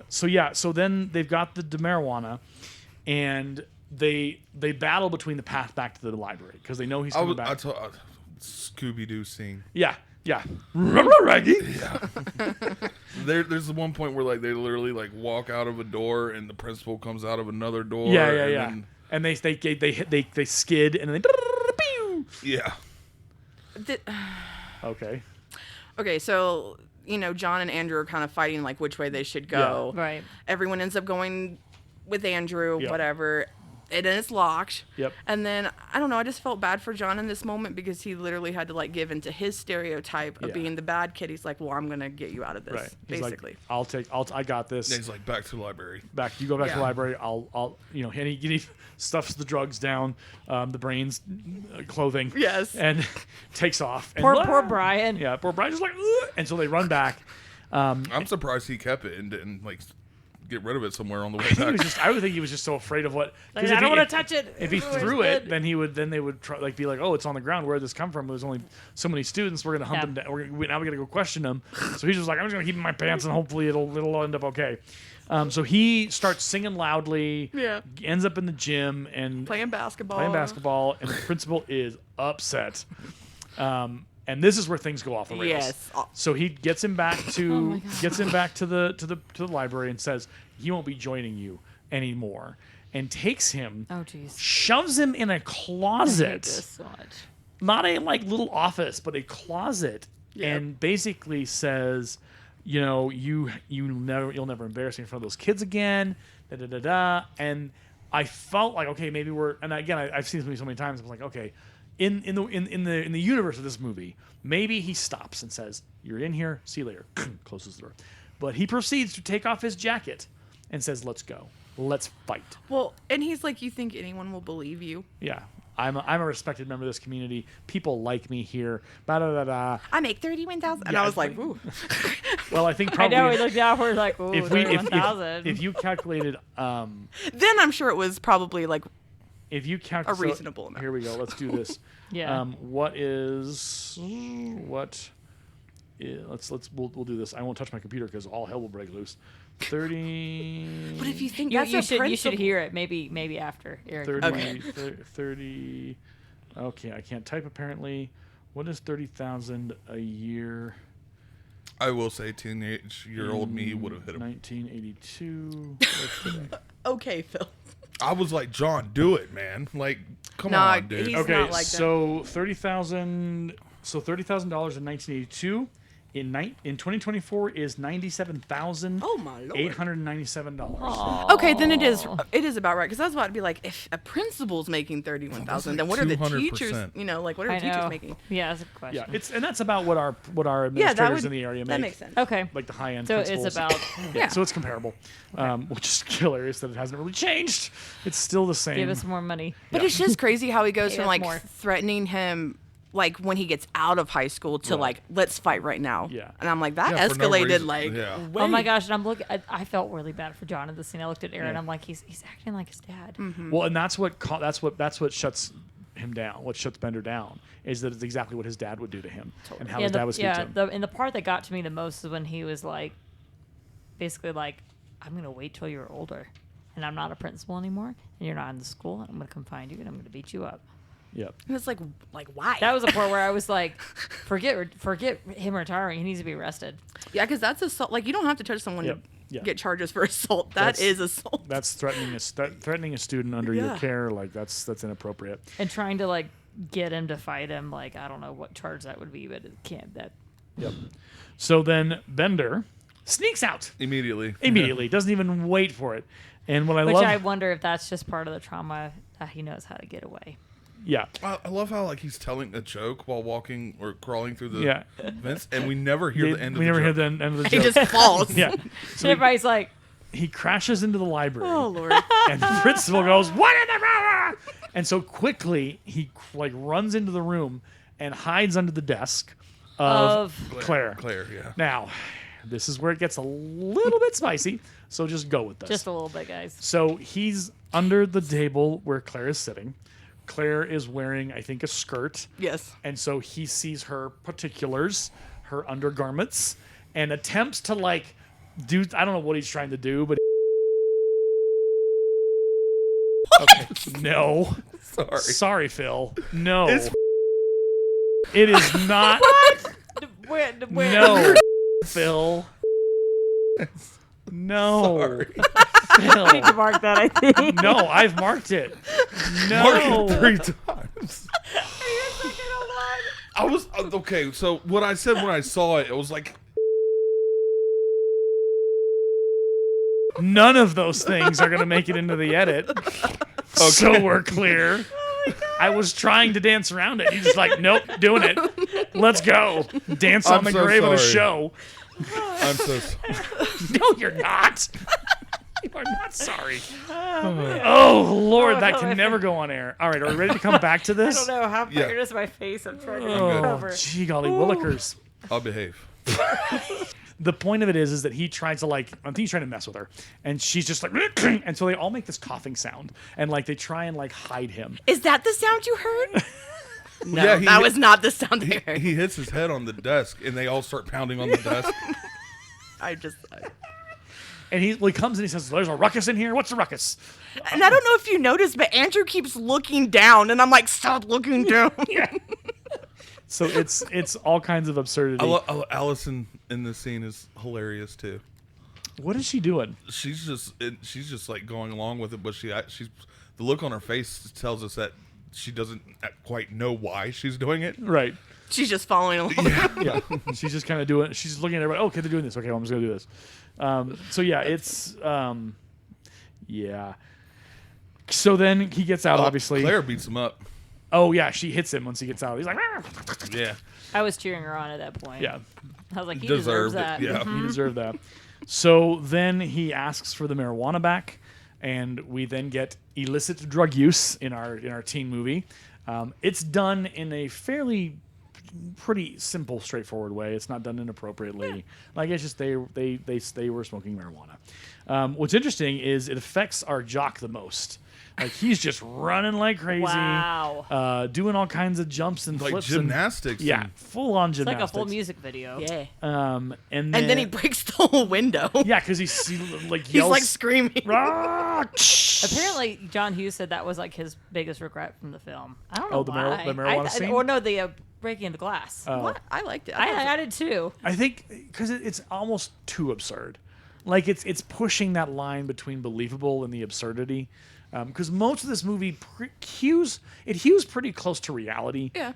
But that moment, it's like, no, his voice wouldn't have shattered the window. No. But it's funny in the moment. It works. I get why he wouldn't have liked it. I guess everyone has to have their screaming moment in this movie. Yeah. I feel like everyone gets one almost, except for like Brian and Claire. I feel like Claire does some pretty good Yeah. screaming You're true. Yeah. later on. Yep. Like when Allison's talking to her. So now, for some reason, they all start going through each other's stuff. Yep. And Allison like calls out Brian. He's like, "This is your name, your address, your Yeah. Social security number." Yeah. And he's like, how do you know that about me? She's like, I pickpocketed your wallet. You might want to keep up with that. They can have it back. You don't have anything in it. Oh, I love this part when he's like, "Why do you have a fake ID?" And he's like, "So I can vote." Yeah, he's like, Yeah, how should be 68? Like, what a nerd. Like, you do not look old enough to be able to. Right? Sorry. Yeah, I'm 68. So then, so Ringwald and Judd again go some more rounds. They kind of go after each other, and I don't remember what the context of their argument was. Who was arguing again? Molly, so our rebel and our princess, or our Okay, there's one argument. This one kind of got to me when he like sees her earrings. They're like diamond studded. I think is that this moment now. Yeah, they go into this deep part. Yes. Yeah. So he Yeah. starts. We did kind of skip over the basement with the principal and the janitor. Okay, Oh, so yeah, yeah. that's So fair. he does go in, and we think, and I could look it up, but whatever. We're going to go with it. That he was probably looking at students' files, Yes. to get a better understanding of what's going on, and the janitor catches him, and he's like, and the principal knows he's in trouble. He's like, well, can we just keep this between? He's like, what'll it take? $50. $50? Yeah, got that. $50.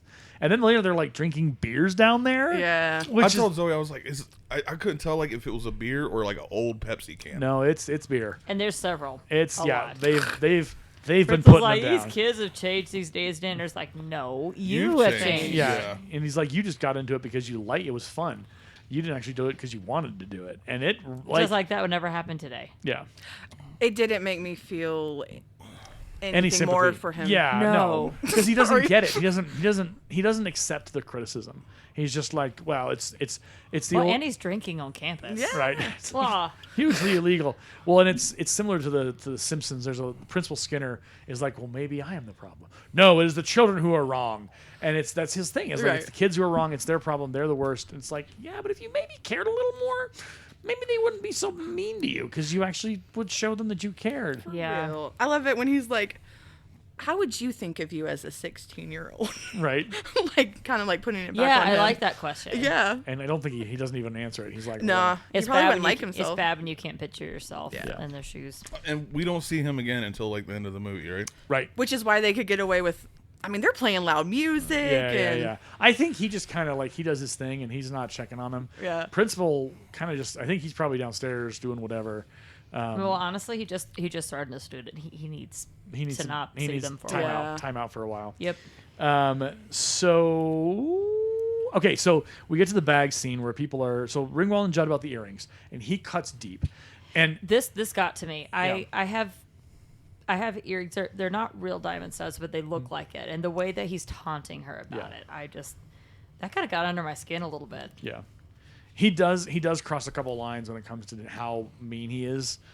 You're not supposed to like him. Again, in the end, you come around, but he is a secondary, almost antagonist in this Yeah. movie because he's rude. He's And I'm mean. looking at this and I'm like, do you like her or not? Like I was Right. so baffled by his Well, behavior. okay, so Zoe. let's go counselor's corner for a second because I have a question.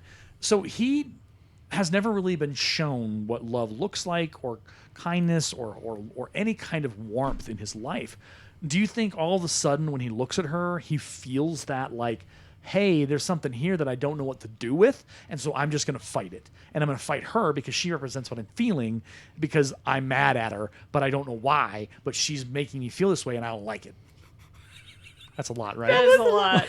Yeah, because I was just gonna say that. Unfortunately, like hurt people hurt people. Yeah, So yeah, like you were saying, he doesn't know anything better or right. whatever I was trying to say. But like he he doesn't know how to handle the situation because what he sees at home is, Right. I mean, his dad's hitting his mom too, and Well, and all he Like- knows how to do is yell and argue. Yeah. And so he's modeling what he knows. The only way he knows how to talk to somebody is to insult them and like verbally abuse them, because that's what he knows how to do, and that's what he has to do at home as defense mechanisms. Totally. And so when suddenly someone who might be possibly a good thing in his life and he doesn't know what to do with that, he's like, he's gonna push it away. right. And he's gonna be like, I hate that, and I hate you, and your stupid earrings, and it's like, yeah, but you're not really as mean as you were. Like you're getting really petty now, and it doesn't feel like there's a real emotion behind it. You're just trying to make up excuses not to like her or not to show true emotion, because if you show true emotion at home, then you're whatever, you yelled at, you're screamed at, whatever. Well, You had a good point. It just went out of my head that you said during this moment. I was like, he has a lot of animosity towards her There's Yeah. something else. because like he has nothing and she, Has everything. yeah. But I feel like there was something. There was a conversation before that, and this was like after the smoking, Yeah. and this might be Vicky what you were talking about, but no, because you said it was the earrings. But there he was talking to Claire. This is where they exchange. Everyone's going through each other's stuff, Yeah. and Claire has his like wallet type thing and was going through it. Yeah. And she's like, "Are all of these your girlfriends?" Oh, yeah. And he's like, "Some of them," and then he's like, "The other ones are." What did he say? Like, I'm considering. Yeah, Like, and I'm considering hanging out with with or them. whatever. Yeah. So that might be a thing. And I love. Oh, this is what you said. You said that he he thinks that he could never have someone like Oh her. yeah. Yeah. Yeah. And So that's- he's gonna keep pushing that away Right. because he feels like he doesn't deserve that. even though she's probably the best thing he's got going 100%. at the moment. And we get like the first real conversation with Allison. Yeah. Here. With her compulsive lying. Her and the jock. Well, yeah. So they She's like, "You want to see what's in my bag?" They're like, "No." no, And she just dumps it out anyway. Like, I want to be known. And because that's when they talk to her about like her running away. Yeah. She's definitely attention seeking because she is consistently ignored by her family, by everyone. Even like the principal doesn't know her name. They don't even really know. I feel like they don't even really know who she is. Well, I feel like the principal doesn't know her name because of the reason why she's there. Yeah. What do they say? My home life is what?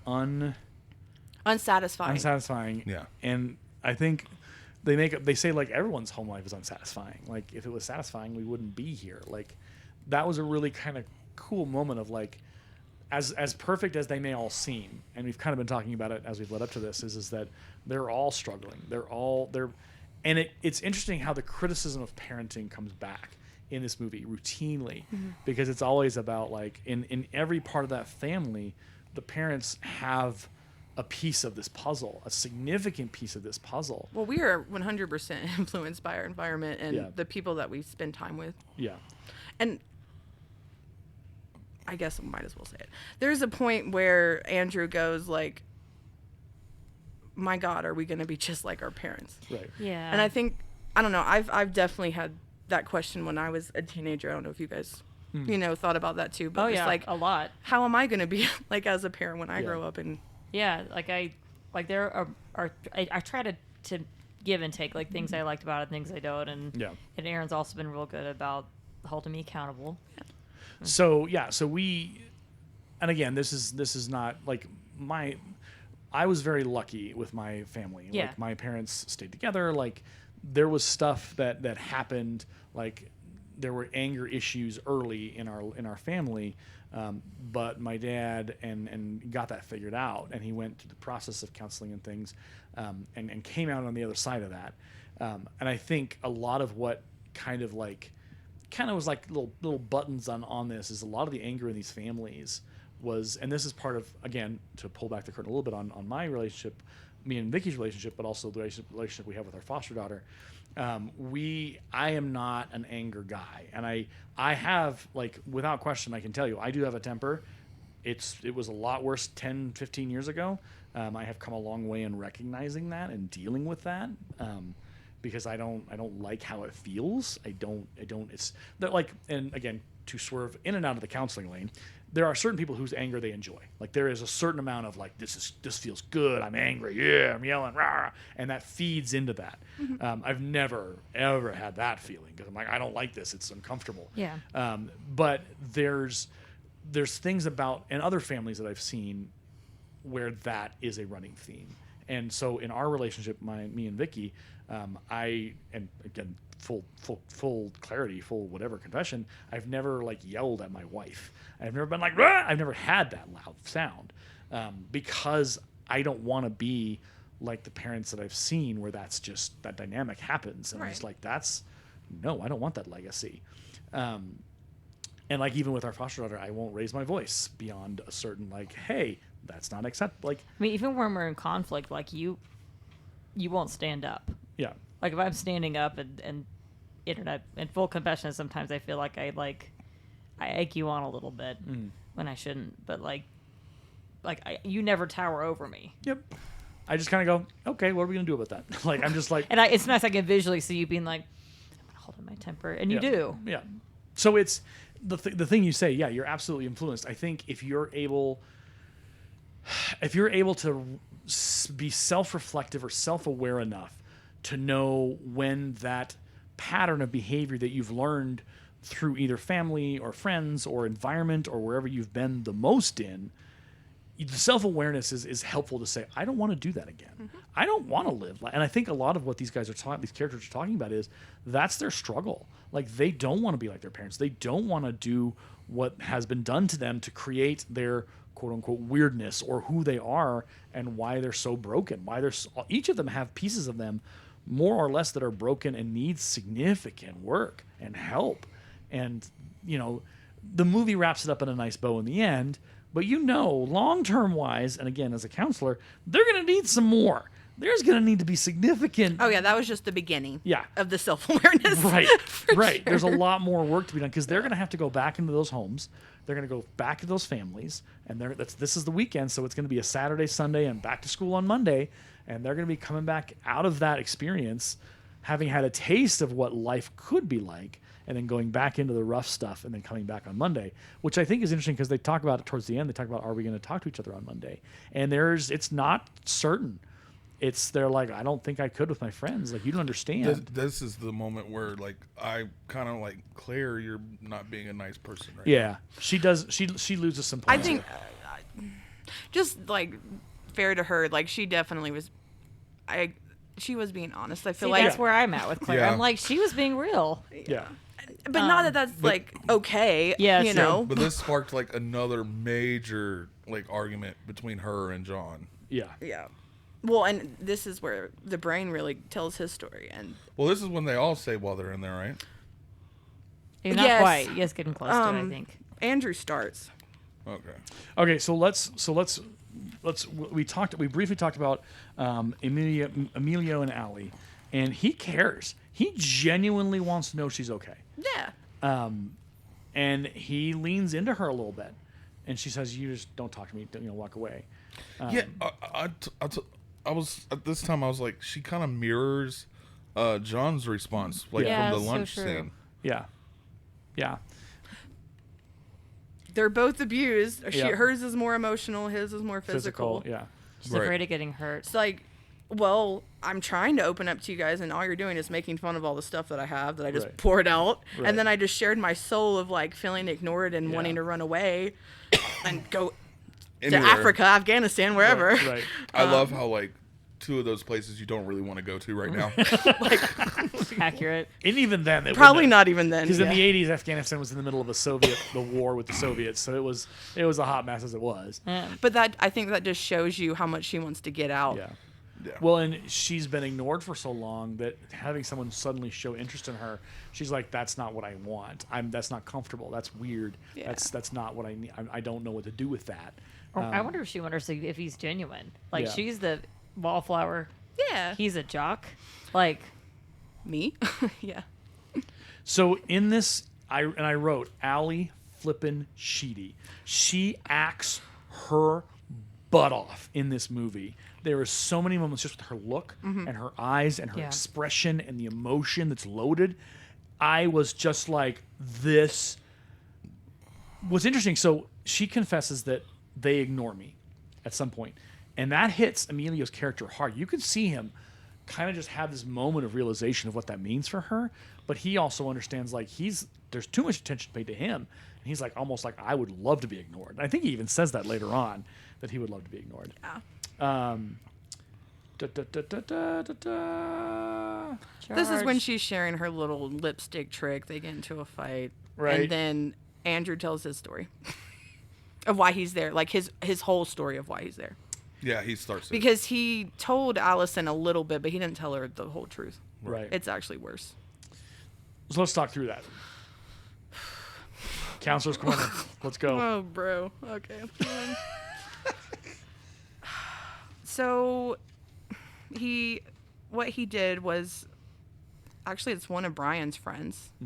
Oh, yeah. He taped his Butt. buttocks Yeah, together. his butt together. But it was so bad to the point that when they took it off, it actually took off skin and hair, and it really hurt him.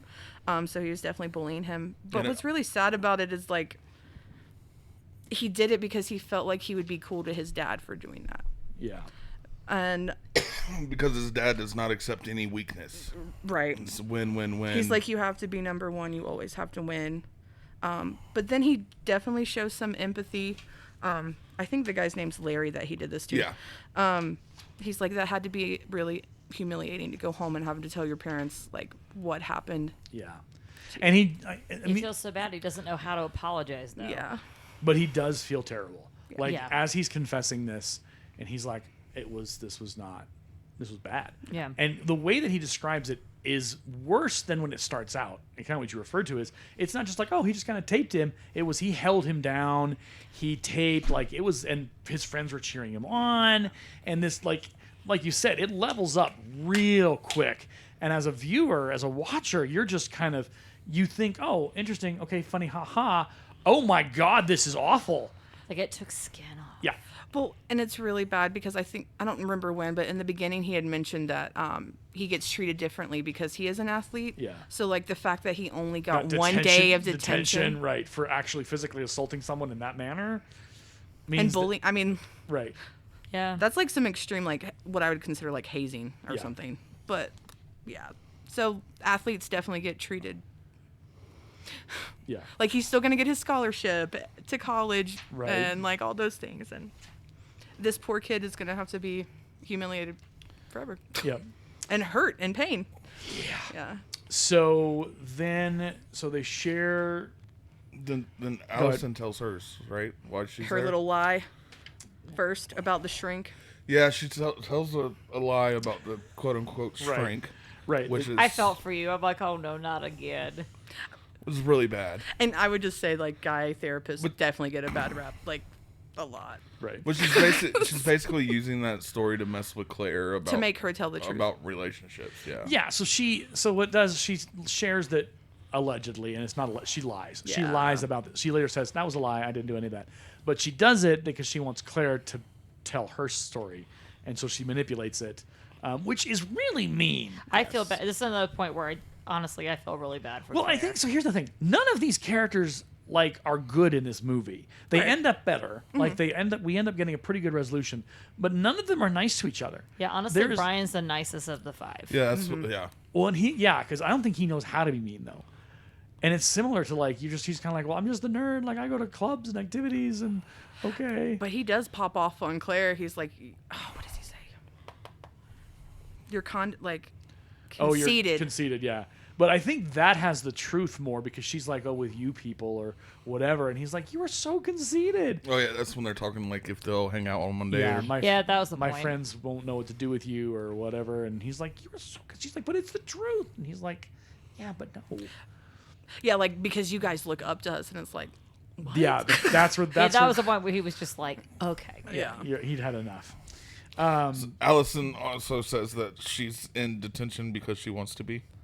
Yeah, she's like, I had nothing better to do. Nothing better to do. Now, whether or Fun not- fact: Yeah. that is why I went to detention. Yeah.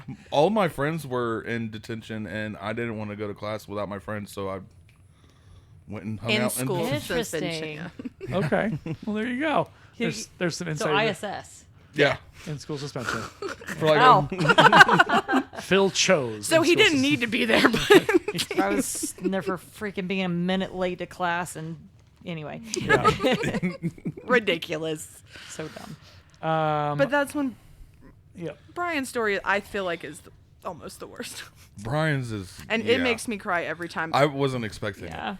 And just his acting emotions, like, oh my god. Yeah. So we're talking Oh, about. this is the we're point talk- where I looked at Aaron with his crying, and I was like, oh, he's such a good actor. We're talking about the which Brian is Brian the Brain? Yeah. Yep. So yeah, let's walk me through his story, if you can. Okay, so he took a shop class because he thought it would be easy and, keep his GPA up there. Yeah. They had to make like a duck lamp and No, elephant. or Elephant. an The elephant. elephant. An Pull the trunk. elephant lamp. You pull the trunk and the light comes on, and he's like, "My light didn't come on." And what I like about that moment is that it's not just like a real, like literal, the light didn't come on, but it's almost as if he's missing something. The light above his head Yeah. didn't come on, and that line. I love John Hughes for the layers of lines he used, because you're just like, that could mean so many different things. And I like Bender's line with this of like, Yeah, good one. of course you failed shop because you're smart. Yeah, Yeah, Like, it's a different kind of smart. yeah. you're like an engineer, or he says like an engineer and something else, and in my head I'm like, well, engineers build things, but Yeah, I know. That always didn't work around my head either. I'm like, it's a different kind of skill set. But this really hurts him because he's never failed in his life. He's like, I can't get enough. My parents can't have, like, they can't know that. Like I would have a B average. I cannot get out of this. And I guess the reason he's there is because they found a gun in his locker. Which- No, you're not going there yet. What kind of gun it is? Yeah. I As think it doesn't matter. No, it doesn't matter. But what's interesting is the movie, like, it allows that moment to be serious. Yeah. Because Yeah. they're just like, and it doesn't trivialize it. And even when it's revealed that it was a flare gun, it's not trivialized. I mean, they laugh about it, but the reality of what was going through his head at the time is there was no hope. It was over. He brought a flare gun. He intended to use that flare gun to commit an act upon himself to extinguish his life. And so that moment is allowed to be serious, and we're allowed to understand the why. Yeah. We're allowed to understand the pressure he is under to perform. I was not in the International Baccalaureate program in high school when I went to high school, graduated in 2001, but there was an IB program at my school. I can tell you, without having talked to some of the kids who went through that program, it was similar to what Brian experienced. There So were intense. there I had a friend there like were that. parties on the weekend that I was not invited to because they were benders, because they were overwhelmed with stress and all of it, and there was no other way to release that and to be able to like function in their minds than was to go off and party on the weekends. So I didn't get those invites. I found out like a year or so after. And they're like, yeah, you weren't invited because we knew you'd call the cops on us, or you wouldn't fit in, because we were all trying to cope with the IB program that was on our shoulders. And this is 2001, 2000 IB program. Not, I don't know what the shape is in now, but that was when it was like the gold standard, and it was intense. And I was just like, I don't have that capacity. Totally. It was like if you wanted to be anybody, you had to take the IB program. I was just like, what? Okay, whatever. So then it's revealed that it's a flare gun. Yes. And He went off in his locker. yeah, it went off in his locker, which I think we saw that at some point in the movie. We see the burned locker. That's what Yeah, that there you go. was. And then that kind of brings a parallel to him and John, because John also set something on fire, and that's why he's there. Yep. So they both caught something No, on he fire. did a false alarm. Oh yeah, he said He he does pulled the light fire his, alarm. he does light his shoe on Oh, fire. because I just remember hearing something about a fire. No, he pulled the fire alarm. Okay. He pulled the fire alarm. That's why he got in. No, when he was lighting his cigarette, he lit his shoe on fire, and then lit his. Okay, Yeah. gotcha. Yeah, that was another absurd moment. I'm like, what is okay? All right, I guess that's how we do. They all nothing. do something absurd. Yep, they so do. that we can't talk about. Yeah. So yeah, he says it's not that funny, and they're all kind of just laughing at him because it is kind of. I mean, it's funny to them at the moment, and he's like, okay, it is kind of funny. Like he's okay now, obviously. Yeah. Like he's fine, ish. But yeah, that was just a moment of like, oh boy. So the song, the dance montage. Yeah. I love this song because one of the lyrics, which obviously was intentional, is "We are not alone." Yeah. And so for the first time in this whole movie, they're not alone. They're together. They are whatever. And Zoe actually has a kind of important comment about this scene. the montage. Yeah. What? About how, like, you called it something like after Oh. God. Okay. So Counselor's Corner again. there is a therapy modality, like it's like somatic therapy. Okay. So it's soma means body. So Yeah. like within your body. So they had that really deep, they all shared their really deep stuff. Some very cathartic releases. And so to me, I thought that was a cute moment because they're like releasing all that pain, like through the body, because we yeah. hold like our trauma and feelings. Yeah. And movement can help. And especially Miss Allison, she did like exactly what I would little- have done with the Yeah. doing all this. So I just thought that was a nice little nod. Okay, so That's cool. I'm not Yeah. going to look it up because, of course, my computer will don't go look nuts. it up. The Skynet system here will lose its mind. Let's see. I wonder if that was intentional I don't know. because John Hughes was a smart man. Yeah. And he was not lacking for intelligence. And it would have been something already established. Yeah. So My guess is that he probably either he or someone in the writing room. He was the sole writer, but someone was like, okay, well, how do we? And I mean, you think about it in any kind of movie when you have an emotional moment shared or you have to shift tonally. You have to have you some. gotta break the tension. You got to break the tension, and so I think that dance scene.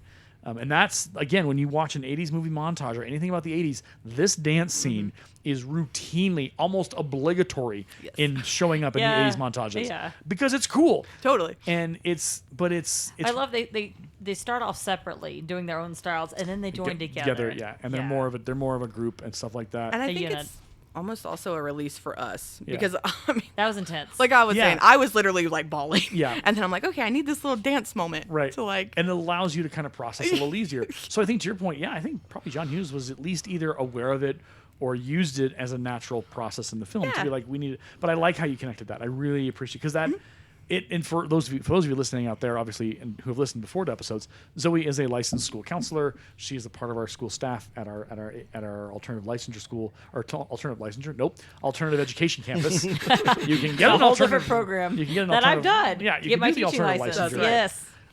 But like that is a process. Like so for me, example, like I have my own stress and my anxiety, and I have stuff that I deal with on a weekly basis with work and school and working in a building like that.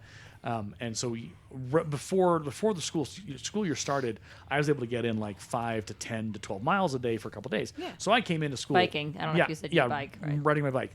Came into school pretty good. Yeah.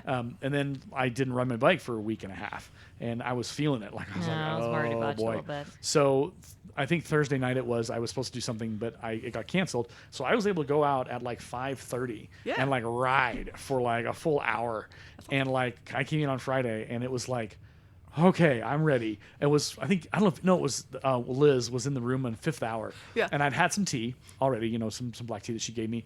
And I was really talking exciting and whatever. And one of my students was like, "Are you hyper?" And I was like, "No, yes, but no." Oh, it's I s- old Aaron. I said I got my exercise, like, and I have some tea, so I'm better because I'm getting that exercise. And so, like yesterday, I rode my bike for another 12 miles. Yeah. Like I won't be able to ride it today, but probably Monday I'll probably ride a little bit. But that movement.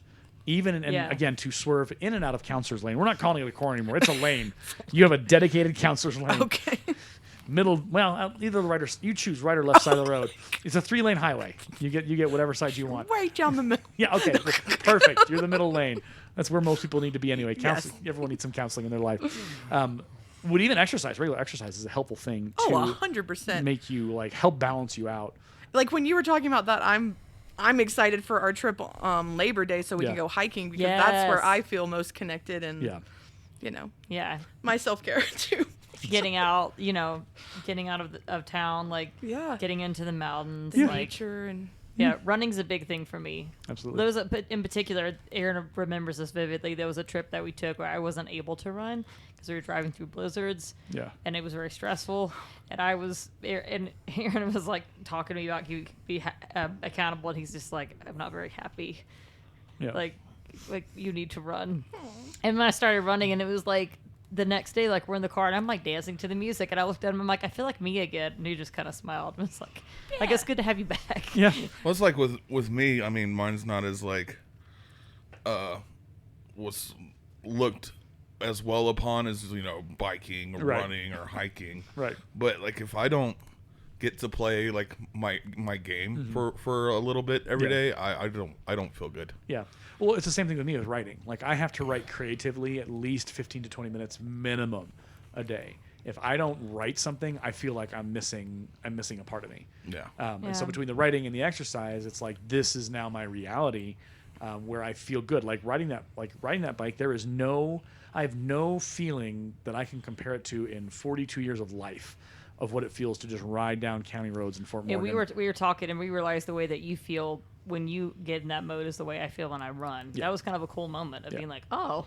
So if you're listening out there and you're like, I don't know what that feels like, well, here's the thing. Start working on figuring out what that might be. Yeah. It could be running. It could be skiing. It could be, skiing's expensive. You do you. But like It could something. be like taking a drive. Yeah, taking a drive. That's Like, another thing for me. Yeah. I like when Zoe and I go on drives. And Yeah. Like when you and I went to. Yeah. I love that. Yeah. Or music, which is my thing. It just happens to be my job. Yeah. That would totally be my second for sure. Oh, I Hiking and play music. I play music in my classroom all day because I need to have music to kind of keep me moving and keep me going. All right, so let's slide out of let's change lanes, probably temporarily because we'll be back in that lane again here in a minute, which is not a bad thing. It sounds like it's not great, but it's good. Okay, so we're not alone. Dance montage. Oh, What? Claire gives Allison a makeup. Yeah. So this moment. I did not like this. What? I did not.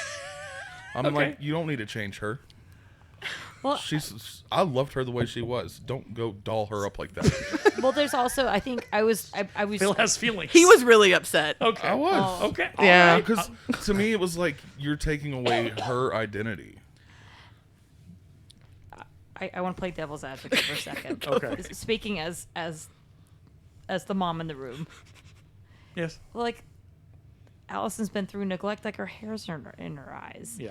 And Allison got to actually like take care of her and like get it to where she could see. Like, Right. So there's this. So Phil, I get it because here's the thing. So in this movie, I think it's done well. Now, if you've ever watched She's All That, Yeah.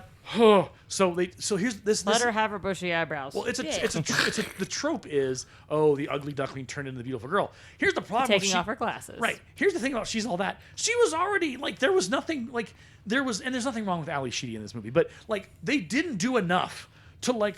And this is gonna sound really terrible, so just accept it and move on. But like they didn't. No, I can't say that because that would be mean. Like Just put a mark and tell us that we're curious. they didn't ugly her up enough. And She's All That. So it's Rachel Lee Cook, Yeah, correct? So she's supposed to be like she's the goth, she's the dirt ugly girl, like, and it's like you're gonna have to do a lot more work to ugly up Rachel Lee Cook in that movie because she already looks pretty.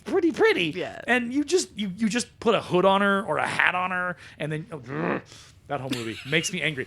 That's my reaction to that movie because it's dumb. Because they're like, oh, believe that she's not attractive and she's like an exile or whatever. She's wearing glasses. And I'm no just bushy like, eyebrows. Literally. she's not. Every single like boy in that school would be like, hey, she's pretty cute. Like I'm okay with that. Like wouldn't I? So your anger, it's with She's All That.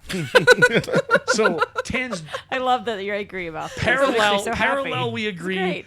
We also disagree. So what's important, I think, about this? What? I also think it's dumb too because, like, Andrew Yeah. doesn't like make a move until after this happens.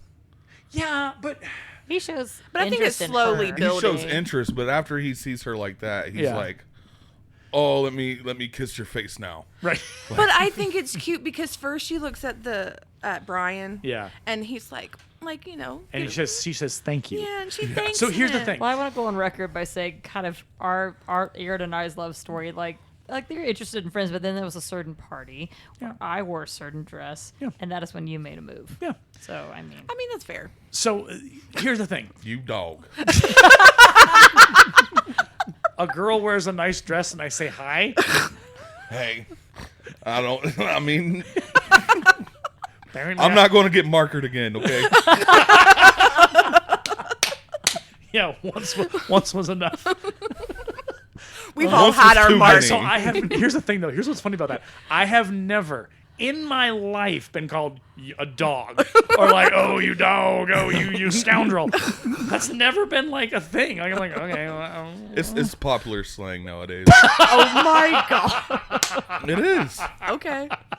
I feel like we said that back in the But day. it's coming back. it's though. coming back. Okay. Apparently, it's Oh, coming no. back. All right. Well, that's because they remade all the songs, all the movies. Yeah. Yep. So. It's all coming back to us now. So it's like Celine Dion. It's all coming back to me now. Oh, I don't like that song though. Oh. I like Celine Dion. I don't like that song. I do. I like that. It's one of my favorites. Oh. Are you trying to annoy me? Are you No, serious? I'm serious. Her vocals are incredible. You just And had- that song, it builds and builds, and it's like da da da da da da da. It's great. It's good Nails stuff. on a chalkboard. Okay, all right. Well, Give me my heart will go on. I There's now other know what I great need. Celine I Dion. know. Now I know what I have to do to annoy you. Just put it Oh on. no. So do I. You know. Aaron. I would never. Don't even lie though. I wouldn't. I'm not. See, I'm the one that likes to push his buttons and annoy him. It's not the other way around. I don't. I'm not. I don't play games. I'm too straightforward. I'll be like, I'm annoyed with you, but that's not. I don't play tricks. I don't try and do that. I know some like sides of the relationship will do that. Like they'll be like, I'm gonna mess him up. I'm like, oh, look, because here's the thing: you do it once, then they're gonna do it back to you. It just creates this back and forth where you just end up like antagonizing each other. It's like, how long can you go before you're just like, okay, I'm tired. I know. A long time apparently because we've known each other a long time. Do we need to swing into a relationship counseling corner? No. Okay, all right. So let's swerve back into Ali Sheedy's lane. So here's the thing. I'm hot from laughing so much. Like I am sweaty. Moving on. 'Cause We're almost done. Anything I say will be inappropriately interpreted. So Yeah, and you guys got like a hard out here in about 30 minutes, right? yeah, we've got a thing at 7. Okay, so Ali Sheedy's character, Allison, she says she's alone. No one sees her. She is constantly ignored, constantly forgotten, constantly unseen. And so in this moment, why I stand behind what happens to her, first of all, Molly Ringwald's character is gentle. She is being very kind. Okay, look up. Like, she's not being like, oh, you're terrible, you look awful, you look ugly. And she's like, why are you letting me do this to you? She's like, I don't. What does she say? She says, Like, why are you doing something nice for me? yeah, why is Because you're letting me. because you're Yeah, letting that's me. what she said. And so it's like, okay, well, that's all it took. But the moment, like, we don't see the full look, right? We see the stuff being applied. But in the back of our heads, we know she's been ignored. She's been forgotten. She's whatever. So when she steps out and we get the new Allison, it is a very, but here's the thing. She's not too pretty, but she's not who she was before. She's beautiful no matter what you say. Like she looks gorgeous with this new look. But her face is seen. Yeah. We see her eyes. We see all of that. And again, we've taught at our campus, at our school, we'll have people who, especially guys, who will have hair over their eyes for a while because they're hiding. And you do that even psychologically, where you're trying to like put And a hat over. sometimes girls, I feel like, will cake on makeup too. When they want Yes. Yeah. So there's different defense mechanisms in trying to hide and try your true self. She has her hoodie over her head for most of the show, for most of the movie, and all that. But in this moment, she doesn't run away. She stands in front of them and walks confidently forward. And to your point, when Brian looks at her and he just kind of goes, she says not like, oh my gosh, why are you staring at me? She's like, thank you for Yeah. seeing me for who I am. She doesn't say all that, but she says thank you. In that loaded subtext is thank you for seeing me for who I am. And then she gets to Andrew and he says, wow, I think he says, you look different or you look whatever. And she says, is that good or bad? And he's like, it's good. And that moment really solidifies her relationship with him, I think, a lot. And just, I wrote Ali Sheedy. She is like legit. This movie is hers. Like, if I was to pick one actress to be the one all-star of this movie, Yeah. Ali Sheedy without question, because everything she does and how she looks and sees, and it blows my mind. And so then they write the letter, whatever, you have you see us. Oh, but then Bender and Oh yeah, so have a they all conversation. leave. So they walk out. So then Bender. He crawled. Hold back on, to hold the- on. Okay, holding on. Because Claire and they're all together, and Claire's like talking to Brian. Yeah. And she's like, like, are you gonna write your paper? And Oh, he's like, yeah. and he's like like, I you just should." wanted me to write it for all of us. And she's like, well, wouldn't we all say the same thing? Like, Yeah. you're the best one to write it for Yeah. us. And so he writes the essay Right. for all of them. Which was not 1,000 words. Right. No, it though was it didn't not. look like 1,000 words at all. But you didn't need to. I Right. think they said it They perfect. said it perfectly, and he doesn't stop them. Yeah. He lets them go home. So yeah, they go out, and I think it's. Wait. Bender and Claire have a conversation before they all go out. Yeah, when John goes back and he crawls back into the Oh, Right. Oh, yeah. And Yeah. thank you. You're Because I welcome. forgot It's like, about we can't that. do and she goes and lets him out. Yep. For But like, They why- have their little moment. yeah, she kisses him on the neck, doesn't he? Yeah, and he's like, "Why'd you do that?" And she's like, because you wouldn't. I I love love that it. moment Yeah. because it gives her agency, right? Yes. It shows Yeah. her confidence and how she's grown throughout this like 9-hour day. Yeah. Where she now feels like I can do this versus him doing it. And I think in reality, all those pictures he had, I'm not sure he's as a confident a player as he thinks Oh, he yeah, is. no. I think they're How hard he played. I'm hoping I can say this. Go. The virgin thing yeah, with her. Yeah. I think he's a virgin too. Right, I Just don't- for how hard he kept hitting that. Yeah, because he kept talking about it. Yeah. And he didn't, yeah. So that's also possible. I mean, again, because we don't get verification of his story. Right. For the most of all the other characters, we get okay, it's true, this is real. Or even his friends. Do you think he really has friends? That's the question. I really don't know. That's the question because none of them are there with him. And how defensive he is about, like, you don't even look at them, you don't talk to them. And I'm like, Yeah, does he really have them? Yeah. They know him by reputation only. They don't know him Right. by anything else other than that. So then, so she kisses him on the neck. Yes. Oh, and this is the where. lipstick thing. Yeah. You got to talk about it. Oh, well, you do the lipstick thing. I was. Oh God, do something else. Sorry, I got excited. Go ahead, Vicky. So Oh my gosh. she did this trick. There's- All kinds of excitement. Chaos in the podcast Sorry. studio. So previously, Claire did this little trick where she like puts her lipstick on without using her hands. Yeah. And Bender like makes fun of her. Doesn't seem that impressed, but she asks him, "He's like, did you really think that was dumb?" And he's like, "Truth?" Like, yeah. Like, no. Yeah. So that's my thought. Okay, what's yours? But then. I don't know. Remember like more of the context, but he's kind of like saying like, "Wouldn't I be the great person?" Oh.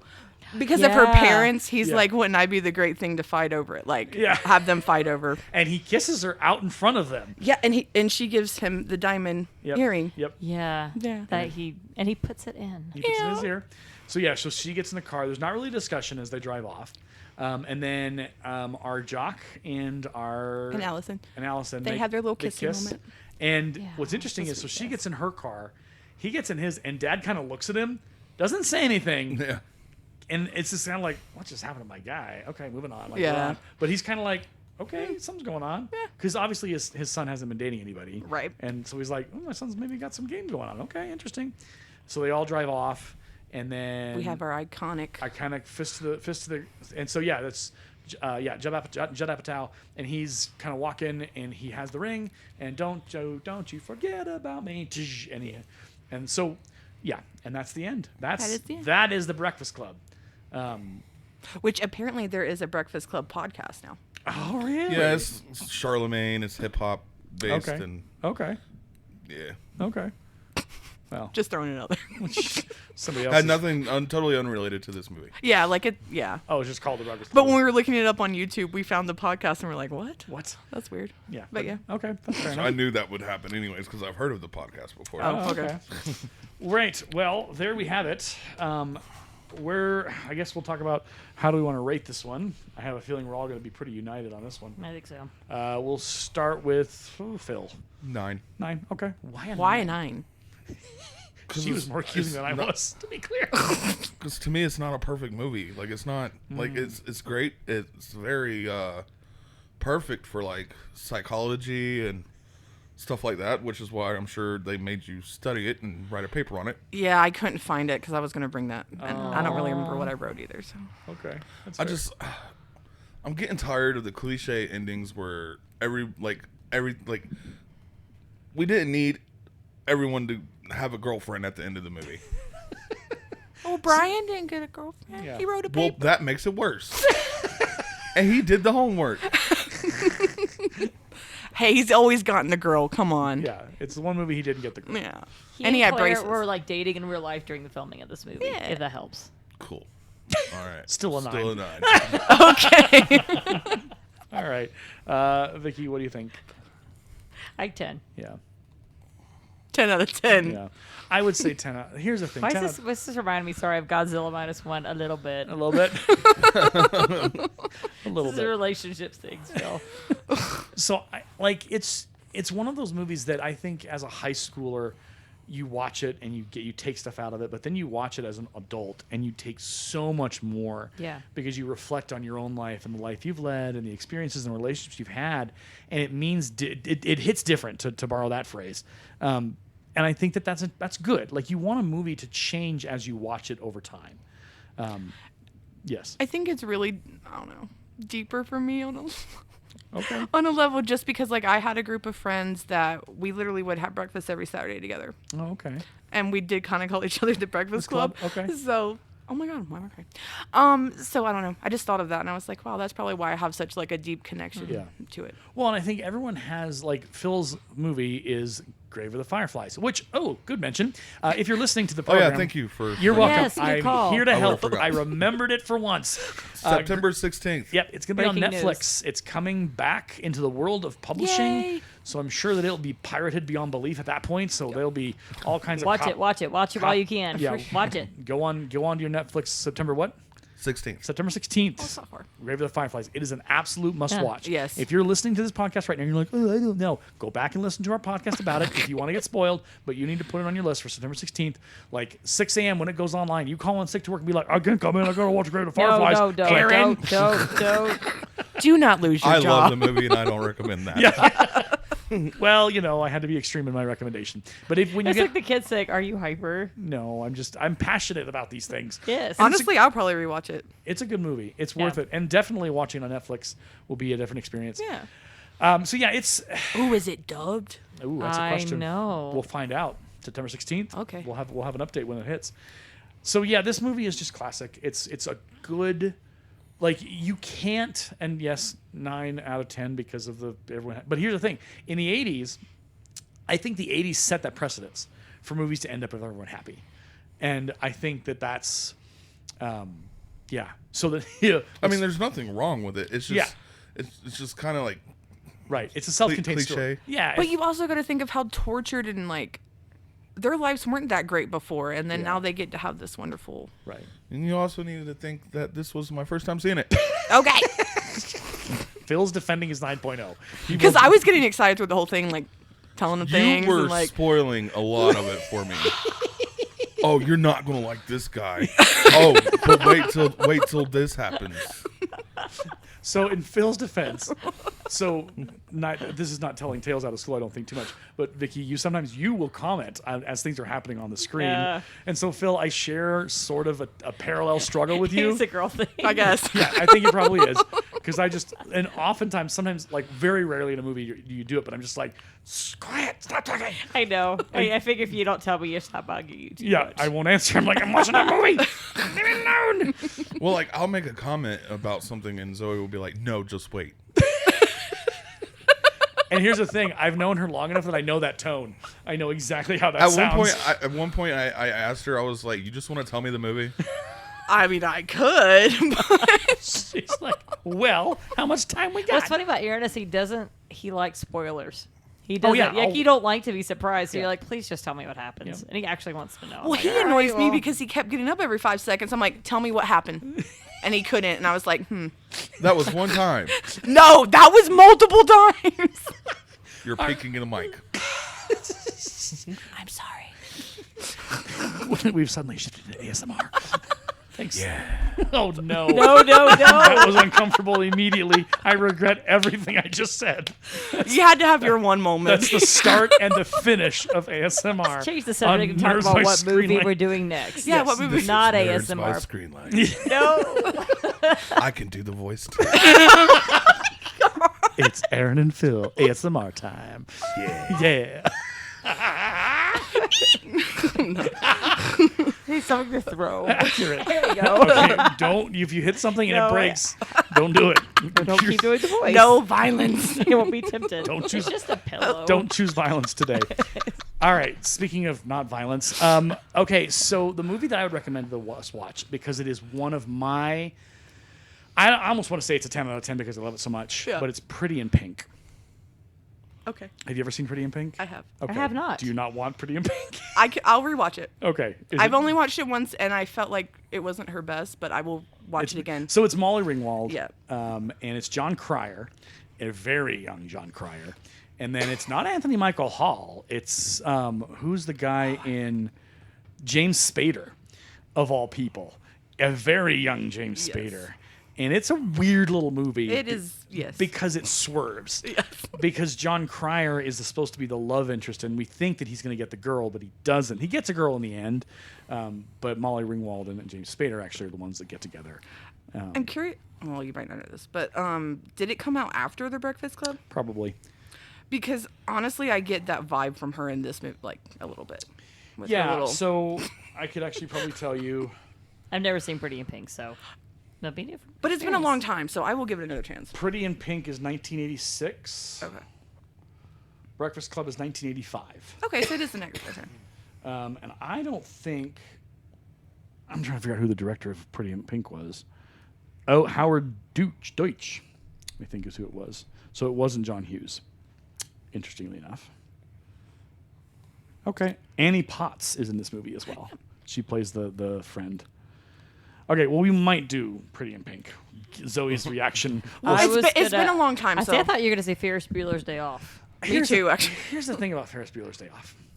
And you can all tell me I'm wrong, and it's fine, and I'll accept defeat. But it's been so overdone. Bueller. Like I need to see the dance move of the guy, you know. I would watch it. I'm not sure if a podcast is like if it's worth it, you know, because everyone's seen it. It is so That's true. not overblown, but it's so been done so much. It's like, let's pick something that's different and not going to be. I really wanted us to do Uncle Buck. Because that's one of my favorite. That's a good idea. So maybe let's do that. Let's do Uncle Buck because we have watched that recently. Yes. And it is Yeah, it's on Netflix, I think. yeah, it's an and absolute. we laughed and laughed. It was great. It's a good movie. John Candy is a prince among men in this movie. And it has our Macaulay Culkin, too. Young. Yes. Right. Before Home Alone, I think. So, Yeah, all right, he's a we'll do Uncle Buck. So Uncle Buck's on the list. Pretty in Pink at some point down the Yes, road. I will rewatch it. Okay. Phil, do you have any movies you want to put in the bucket here? Yeah, I have two. I would like to do Beverly Hills Ninja. Oh, yes. I love that movie, too. And then, because my grandfather passed away recently, Yep. I would like to do, in memory of him, 50 Goes West. I've never seen that. Oh, yes. Okay, so Let the saliva flow. Oh, I guess I'm the only one that hasn't seen that movie. Oh, you have Lazy to. Eye. so is that you're saying Five Goes West, not American Tail? American Tale, It's 50 a Goes sequel. West. Yeah. Yeah, So it's a sequel. So okay, yeah. So here's a funny story. We watched the original American Tail, On our honeymoon. and I hated it I agree. because it's so dumb. Like the decisions that are made. He's like, he doesn't listen to anybody. The It's so only frustrating.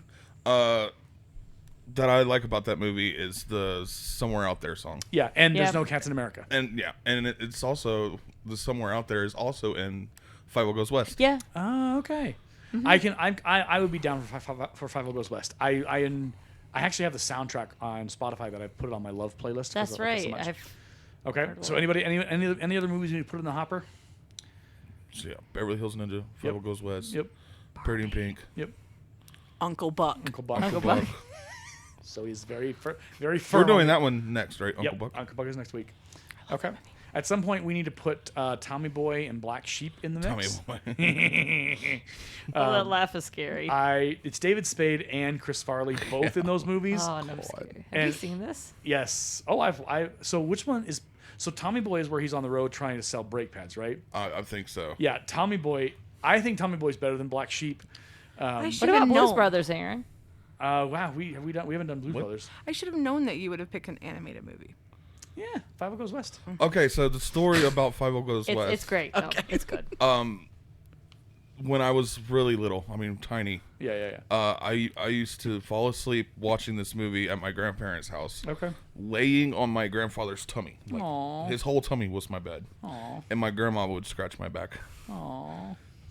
And so I just, for some reason, whenever I think of my grandpa, I think of that movie, and also his love for like Daniel Boone, Davy Crockett, MASH, which MASH is a good show It is. Yeah. I We love have it. MASH. We have all the seasons. on DVD. So, all right, well, there we go. You've gotten more than enough of us. You have gotten 2 hours and 17 minutes That's of got us. to be a new record. no, we don't, because you cut out like a good. Yeah, there's about 5 minutes of nope. I'm sorry, I really am. It's fine. Intrusive thoughts invaded. You didn't even hold back. You're just like, bleh. No, that happens sometimes. It Okay. was like immediately from brain to mouth and out. I haven't laughed that hard in a while. That was That's true. And for Everyone you was listening, you don't get to hear it because it No, was you don't. not It was appropriate. not appropriate. but it was funny. Not appropriate for a school club podcast. It's a No. secret. It's a secret episode, secret cutting room floor. As in Legend of Zelda, it is a secret to everyone. Yeah, secret. And if you pay for our membership, yeah, Now that's intrusive thoughts. Patreon. find us on Patreon. So if this was not a school connected podcast, if we had built this like outside of the school and on my own personal stuff, I might have considered doing something like that as like, Sure. hey, support us, sponsor us. Yeah. Like, well, that'll help pay us. Yeah, the director's cut. Yeah, episodes. you can have that, but because we're under the school, those cutting room floor stuff just deleted and gone forever.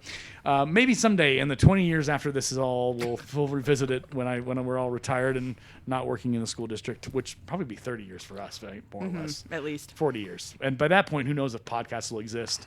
Oh God, Yeah. that's true. The dustbin of history will be our podcast. Who knows? We'll see. That was a really That was sad dark. ending. That was very dark. That was brutal. Our podcast will live forever, and no one will forget our names. Forget about us. Oh, don't you? I thought that would make it better. Oh, It did yeah. not. No, it did not. It didn't. It made it It's worse. like it did with music. No. No. All right, my name is Aaron. I am Phil. I'm Vicki. And I'm Zoe. And that has been Nerds by Screenlight. Thanks for sticking with us for 2 hours and some odd minutes. We'll catch you on the next one. Thanks for listening. Bye-bye. Bye. The raspberry flap of ours will be out in a moment. The kitchen is closed. You've been listening to the Nerds by Screenlight podcast, presented by Create at Morgan Productions, located in Fort Morgan, Colorado, USA.